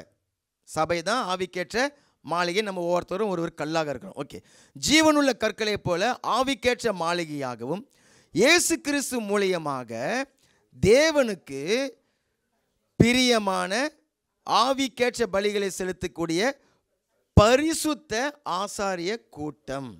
அப்போ கர்த்தர் என்ன சொல்கிறாருனாக்கா, நீங்களும் நானும் தான் அந்த பரிசுத்த ஆசாரியர்கள். வெறும் ஆசாரியர்கள் கிடையாது. வெறும் ஆசாரியர்களாக இருந்தாக்க என்ன பண்ணுவோம்? சபையில் வந்து அல்லேலூயா ஆமேன், கர்த்தர் நல்லவர், இயேசுவின் ரத்தம் ஜெயம் எல்லாம் சொல்லிவிட்டு அங்கே போயிட்டு சினிமாவை டிவியை போட்டுட்டு டான்ஸு தான். அங்கே என்ன, அங்கே அந்த நாடகத்தை பார்த்து அழுதுன்னு உட்காந்துருக்கிறது. நாடகத்தை ஐயோ இப்படியா விட்டுட்டு ஓடிட்டானே அப்படி சொல்கிறது. நாடகத்தை பார்த்துட்டு நாடகத்திலேருந்து கதையை கற்றுக்கிட்டு இவங்க வாழ்க்கையே நாடகமாக ஆகிடும். ஏன் நாடகத்தில் அவன் தான், நம்ம இங்கே 1 மணி நேரம் பிரசங்கம் பண்ணுறதுக்கே நம்ம வந்து நெளிகிறோம். அங்கே அவன் டெய்லி பிரசங்கம் பண்ணுறான். ஒரு நாடகமும் ஒரு பிரசங்கம். ஒரு சினிமாவும் ஒரு போதனை, அது போதனை டீச்சிங் உங்களுக்கு வந்துன்னு இருக்குது, டீச்சிங் உங்களுக்கு வந்துன்னு அதையே பார்த்துட்டு இருந்தாக்கா அப்படி தான் ஆகிடும். இந்த பிரசங்கத்தை கேட்டால் இந்த பிரசங்கத்தை மாதிரி நீங்கள் ஆகி விடுவீர்கள். ஆமேன். தேவனுடைய வார்த்தையை கேட்டால் தேவனுடைய வார்த்தையை மாதிரி நீங்கள் ஆகிடுவீங்க. நீங்கள் நினச்சிடக்கூடாது சபையில் பாஸ்டர் மட்டும்தான் பிரசங்கம் பண்ணுறாருன்னு சொல்லிட்டு. இல்லை, அத்தனை பேரும் பிரசங்கம் பண்ணினுங்கிறாங்க. சினிமா பிரசங்கம் பண்ணுது, நாடகம் பிரசங்கம் பண்ணுது, டிவி பிரசங்கம் பண்ணுது, பொர்த்தாபிள் பிரசங்கம் பண்ணுது. அது என்ன பிரசங்கம் பண்ணுதா? உலகத்தை குறித்து பண்ணுகிறது. அப்போ நான் வெறும் ஆசாரியன் கிடையாது, கர்த்தருக்கு பரிசுத்தம்னு சொல்லிட்டு என்னுடைய பாகையின் மேலே கோல்டு பிளேட்டில் முத்திரை வெட்டா செதுக்கி அதை தச்சிக்கோ, அதில் வச்சு தச்சிக்கோன்னு சொல்லிட்டு கொடுத்துருக்கிறார். எதற்காகனாக்கா அந்த வசனம் சொல்கிறது, ஆவிக்குரிய பலிகள் செலுத்தக்கூடிய. நீங்கள் என்ன, உங்களுடைய வேலை என்னவா? ஆவிக்குரிய பலிகள் செலுத்த வேண்டும். அந்த ஆவிக்குரிய பலிகளை டக்குன்னு சொல்கிறேன், அதை நோட் பண்ணிக்கொள்ளுங்க. ரோமர் 12:1 சொல்லுகிறது, உங்கள் சரீரங்களை பரிசுத்தமும் தேவனுக்கு பிரியமான ஜீவ பலியாக ஒப்பு கொடுக்கணும். என்னுடைய கை கால், என்னுடைய அவயங்கள், என்னுடைய கண்ணு காது, என்னுடைய நடத்தை, எல்லாவற்றையும் தேவனுக்கு பிரியமான பரிசுத்தமுமான ஜீவ பலியாக நான் ஒப்பு கொடுக்க வேண்டும். இதுதான் அந்த ஆவிக்குரிய பலி. பலின்னு சொன்னாலே அதில் என்ன இருக்குது? பலின்னு சொன்னாக்கா வலி இருக்குது, அதில் ஒரு விலை இருக்குது. நீங்கள் ஒரு பலி செலுத்தணும்னு சொன்னாக்கா அதுக்கு விலை கொடுக்கணும், அதுக்கு ஒரு வலியை நீங்கள் சுமக்கணும். வலி இல்லாமல் விலை இல்லாமல் பலி செலுத்த முடியாது. எத்தனை பேருக்கு தெரியும் இது? ஆடு பலியை செலுத்தினோன்னாக்கா காசு கொடுத்து தான் ஆட்டை வாங்கணும். வெட்டுனாக்கா ஆட்டுக்கு வலிக்கும். அப்போ வலியும் விலையும் இல்லாமல் நீங்கள் பலி செலுத்த முடியாது. அப்போ இன்றைக்கி ஆடு மாடை பலி செலுத்தும்படிக்காக நம்ம அழைக்கப்படலை. ஆவிக்குரிய பலிகள் செலுத்துகிற ஆசாரியர்களாக தேவன் நம்மை அழைத்திருக்கிறார். அங்கே என்ன நான் பலியை கொடுக்க போகிறேன்? வெட்டி செத்து போகிற பலி இல்லை, ஜீவ பலியாக என்னுடைய சரீரத்தையே நான் ஒப்பு கொடுக்கிறேன். என்னுடைய கண்களை பரிசுத்தமாக, என்னுடைய வாயை பரிசுத்தமாக, என்னுடைய காதுகளை பரிசுத்தமாக, கை கால்கள், என்னுடைய நடத்தை, என்னுடைய நட்பு, என்னுடைய ஃப்ரெண்ட்ஷிப், இது எல்லாவற்றிலும் நான் என்னை பலியாக நான் ஒப்பு கொடுக்கிறேன். அங்கே நீங்கள் செத்துற மாட்டீங்க, நீங்கள் உயிரோடு தான் இருப்பீங்க. ஜீவ பலி. அப்போ அதுக்கு வலி இருக்கிறது இல்லையா? ஃப்ரெண்டு செய்கிற மாதிரி நீங்களும் செய்யலாம். நீங்கள் அங்கே செய்யாமல் இருக்கும் பொழுது வலிக்குது. அவன் நல்லா ஃப்ரீயாக செய்கிறான், பாட்டில் கடன் திறந்து மடமடன்னு குடிக்கிறான். அது பார்க்கும்போது நம்மளும் செய்யணும்னு தோணுது. ஆனால் அங்கே நீங்கள் கர்த்தருக்காக ஆசாரியனாக இருக்கிறபடினால நீங்கள் இப்போ ஒரு ஜீவ பலியை செலுத்த போகிறீங்க. என்ன பலி செலுத்த போகிறீங்க? என்ன நான் அந்த பாவம் செய்யாதபடிக்கு என்ன நான் காத்து கொள்ள போகிறேன். அப்போ என்ன பண்ண? வலிக்குது தான், நோக்குது இல்லையா? அதுக்கு ஒரு விலை கொடுக்கணும். அது தானாக நீங்கள் அப்படி தீர்மானம் எடுத்துட முடியாது. அது ஜெபத்தில் ஜெபித்தா தான் அப்படியான ஒரு கட்டுப்பாடு வர முடியும். அந்த பாவத்தை மேற்கொள்ள முடியும், ஒரு மதுபானத்தை மேற்கொள்ள முடியும், ஒரு இச்சையை மேற்கொள்ள முடியும், ஒரு பொய் வாயை மேற்கொள்ள முடியும். ஜெபத்தினால தான். அப்போ ஒரு விலை கொடுக்கணும் பாருங்க. ஜெபம் தான் அந்த விலை. ஜெபிக்காம பாவத்தை என்ன பண்ண முடியாதான்? மேற்கொள்ள முடியாது.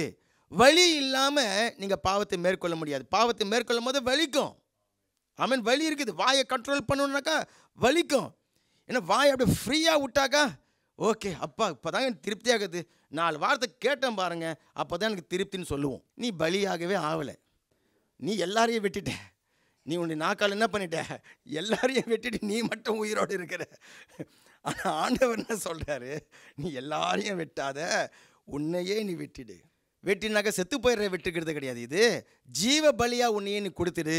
நீ உயிரோடு தான் இருப்ப, வலியை அனுபவிப்ப, விலையை கொடுப்ப, ஆனால் பலியை செலுத்தி இருப்ப. வேற என்ன அந்த ஆவிக்குரிய பலின்னு சொன்னாக்கா, ஆலயத்தில் கர்த்தரை நம்ம ஆராதிக்கிறது, துதிக்கிறது தான் அந்த ஆவிக்குரிய பலிகள். நம்முடைய உதடுகளின் கனியாகிய ஸ்தோத்திர பலியை அவர் மூலியமாக தேவனுக்கு செலுத்துகிறவர்களாக நம்ம இருப்போம். எபிரேயர் 13:15 அது நமக்கு சொல்லுகிறது. வேற என்ன அந்த ஆவிக்குரிய பலிகள் அப்படின்னு சொன்னாக்கா, உங்களுடைய வாயிலிருந்து புறப்படக்கூடிய ஜபங்கள். அதுதான் அந்த பழைய ஏற்பாட்டில் ஆசாரியன் செய்வார். ஜனங்களுக்காக அவர் போய் ஜெபிப்பார். உங்களுடைய வாயிலிருந்து புறப்படக்கூடிய, இருதயத்திலிருந்து புறப்படக்கூடிய அந்த ஜபங்கள் ஆவிக்குரிய பலியாக தேவன் அதை ஏற்றுக்கொள்கிறார். இந்த வேதத்தை வாசிக்கிறதே ஆவிக்குரிய பலியாம். ஆமீன். இந்த வேதத்தை வாசிக்கிறதே ஆவிக்குரிய பலி என்பதாக வசனம் நமக்கு சொல்லுகிறது. கர்த்தருக்கு நம்ம காணிக்க தசமபாகங்களை கொடுக்கிறோமே, எத்தனை பேருக்கு நோகாமல் இருக்குது? எனக்கு ஒன்றும் பிரச்சனை கிடையாதுங்க, அது பிரச்சனை கிடையாது. நம்ம கொடுக்குறோம், சந்தோஷமாக கொடுக்குறோம். சந்தோஷமாக கொடுக்குறவன் மேலே தேவன் பிரியமாக இருக்கிறார். உற்சாகமாக கொடுக்குறவன் மேலே தேவன் பிரியமாக இருக்கிறார், அதெல்லாம் ஓகே. ஆனால் எனக்கு எந்த ஒரு அதனால் எந்த இழப்பும் இல்லைன்னு சொல்கிறோமா? இல்லை. எனக்கு பலின்னு சொன்னாலே வலி இருக்குது. கர்த்தருக்காக நம்ம காணிக்கை கொடுக்கணும், தசம பாகம் கொடுக்கணும்னு சொன்னாக்கா நிச்சயமாக வலிக்குது. அது சபையில் வரும்பொழுது ஜனங்களை கர்த்தருக்கு கொடுக்கிறவர்களாக ஆக்கிவிட வேண்டும். அதுதான் அவங்களுக்கு ஆசீர்வாதம். அது ஜனங்களுக்கு சொல்கிறது கிடையாது. போதுமான அளவு அதை ஜனங்களுக்கு போதிக்கிறதும் கிடையாது. சொன்னாக்கா ஜனங்கள் என்ன சபைக்கு வராமல் இருந்துடுவாங்களோ, ஜனங்கள் அவங்க காணிக்க கொடுக்காமல் போயிடுவாங்களோன்னு சொல்லிட்டு ஊழியக்காரர்களும் என்ன பண்ணிடுறாங்க, அது போதுமான அளவு சொல்கிறது கிடையாது. அதனுடைய விளைவு வரக்கூடிய ஜனங்கள் அந்த பொருளாதார ரீதியாக ஆசீர்வதிக்கப்படாமலேயே இருப்பாங்க. இவருக்கு ஜனங்க வந்தால் போதும்னு இருப்பார், ஆனால் அவங்களுக்கு அந்த பொருளாதார ரீதியில் ஆசீர்வாதம் வராமலேயே இருக்கும். ஒரு சில காரியங்கள் தடைப்பட்டு கொண்டே இருக்கும். அப்போ அது போதுமான அளவுக்கு எடுத்து சொல்லணும். விலை இல்லாமல் வழி இல்லாமல் கர்த்தருக்கு நாம் பலி செலுத்த முடியாது. ஆவிக்குரிய ஆசாரியர்களாக தேவன் நம்மை அபிஷேகம் பண்ணியிருக்கிறார். அந்த கிரீடம் உங்கள் மேலே பூக்க வேண்டும். வேற ஏது ஆவிக்குரிய பலிகள்னாக்கா சுவிசேஷம் அறிவிக்க போகிறது ஒரு ஆவிக்குரிய பலி. இதை செய்ய செய்ய உங்களுக்குள்ளே இருக்கக்கூடிய இந்த ஆசாரியத்துவம், அந்த ஊழிய அபிஷேகம் உங்களுக்குள்ளே பெருகும். இந்த ஆசாரிய ஊழியத்தை ரட்சிக்கப்பட்ட பிள்ளைகள் அவங்க செய்து செய்து செய்து அவங்க முடிவில் தேவன் அவங்களுக்கு அந்த நீதியின் கிரீடத்தை அவர் வைத்திருக்கிறார். பரலோகத்தில் நீதியின் கிரீடத்தை வைத்திருக்கிறார். ஆண்டவராகிய இயேசு கிறிஸ்து வரும்பொழுது அந்த மகிமையுள்ள வாடாத கிரீடத்தை அவர் உங்களுக்கு கொடுப்பார். நீங்கள் மரண பரியந்தமும் இந்த காரியத்தில் உண்மையாக இருக்கும் பொழுது ஜீவ கிரீடத்தை நீங்கள் பெற்றுக்கொள்ளுவீர்கள். ஜீவ கிரீடத்தை கொடுப்பேன் என்கிறது தான் தேவன் உங்களுக்கு கொடுத்திருக்கிற வாக்கு தத்தம். இவ்வளவு காரியங்கள் எதற்கு? ஏன் சபை, ஏன் ஊழியக்காரர்கள், ஏன் இவ்வளோ பிரசங்கள், ஏன் இவ்வளோ ஆராதனைகள், ஏன் இவ்வளோ சிரமங்கள், ஏன் இவ்வளோ அவமானத்தின் மத்தியில், குற்றம் சாட்டுகிறவர்கள் மத்தியில் ஏன் இவ்வளோ ஊழியங்கள் நடக்கிறது? உலகமெங்கும் ஏன் இவ்வளோ பிரயாசங்கள் எடுக்கப்படுகிறது? ஏன்னு சொன்னாக்கா உங்களுக்காக தேவன் அந்த ஜீவ கிரீடத்தை வைத்திருக்கிறார். நித்திய ஜீவனில் ஜீவ கிரீடத்தை வைத்திருக்கிறார். உனக்கு நித்திய ஜீவனை கொடுப்பேன் என்கிறதே அவர் பண்ணியிருக்கிற வாக்கு தத்தம். உங்கள் தலையின் மேலே வைக்கப்பட்டிருக்கிற கிரீடத்தை அவர் பிரகாசமடைய செய்து கொண்டிருக்கிறார். அப்போ முதல் கிரீடம் என்ன பார்த்தோம்? உத்தம ஆசீர்வாதங்கள் என்கிற பொற்கிரீடத்தை தேவன் உங்கள் மேலே வைத்திருக்கிறார். ரெண்டாவது ராஜரீக கிரீடத்தை உங்கள் மேலே வைத்திருக்கிறார். அது என்ன கிரீடம்? கனமும் மகிமையும் நிறைந்த கிரீடத்தை வைத்திருக்கிறார். மூன்றாவது ஆசாரியனாக கிருபையினாலும் இரக்கத்தினாலும் இவ்வளோ காரியத்தை செய்யணும். பாருங்க, இந்த ஆவிக்குரிய பலிகள் செலுத்துறதுக்கு கிருபை வேண்டும், இரக்கம் வேண்டும். பரிசுத்தமாக உங்களை ஒப்பு கொடுக்கணும்னாக்கா தேவனுடைய கிருபை இரக்கம் வேண்டும். அதுக்காக தான் டெய்லி முடிச்சுட்டுகிறாராம். கிருபையினாலும் இரக்கத்தினாலும் டெய்லி முடிச்சுட்டுகிறார். இதெல்லாம் எதுக்காக? முடிவில் போயிட்டு ஜீவ கிரீடத்தை நீங்களும் நானும் பெற்றுக்கொள்ள வேண்டும். அல்லேலூயா. நம்ம எல்லோரும் எழுந்து நிற்கிறோம். ஆசீர்வதிக்கும் தேவன் நம் ஆசீர் பொழிந்திடும் பேரும் இதுதான் ஆசீர்வதிக்கும் தேவன். ஆசீர்வாதங்களை பொழிகிற நேரம். ஆசீர் பொழிந்திடும் கேட்ட வார்த்தைகளை அர்ப்பணித்துக் கொள்ளுங்க. ஜெபத்தோடு அறிக்கையிடும் தேவன் நம்மை பெருக செய்வார். வருடம் பெருக்கத்தை அளித்திடும் தேவன் நம்மை பெருக செய்வார். வருடம் பலத்தின் மேல் பலனே, கிருபையின் மேல் கிருபை, மகிமையின் மேல் மகிமை, பரிசுத்தம் பரிசுத்தமே என் வாழ்வில் பரிசுத்தம் பரிசுத்தம். பலத்தின் மேல் பலன் சேர்ந்து சொல்லுவோமா? பலத்தின் மேல் பலனே, கிருபையின் மேல் கிருபை, மகிமை மகிமையின் மேல் மகிமை, பரிசுத்தம் பரிசுத்தமே என் வாழ்வில் பரிசுத்தம் பரிசுத்தமே. சோர்வான சூழ்நிலை வந்திடினும், எதிர்ப்பு ஏமாற்றம் சூழ்ந்திடினும், சோர்வான சூழ்நிலை வந்திடினும், எதிர்ப்பு ஏமாற்றம் சூழ்ந்திடினும், பெருக்கத்திலும் பெருக்கத்தையே அளித்திடும் தேவன் நம்மோடு. பெருக்கத்திலும் பெருக்கத்தையே அளித்திடும் தேவன் நம்மோடு. பலத்தின் மேல் பலனே, கிருபையின் மேல் கிருபை, மகிமையின் மேல் மகிமை, பரிசுத்தம் பரிசுத்தமே என் வாழ்வில் பரிசுத்தம் பரிசுத்தமே.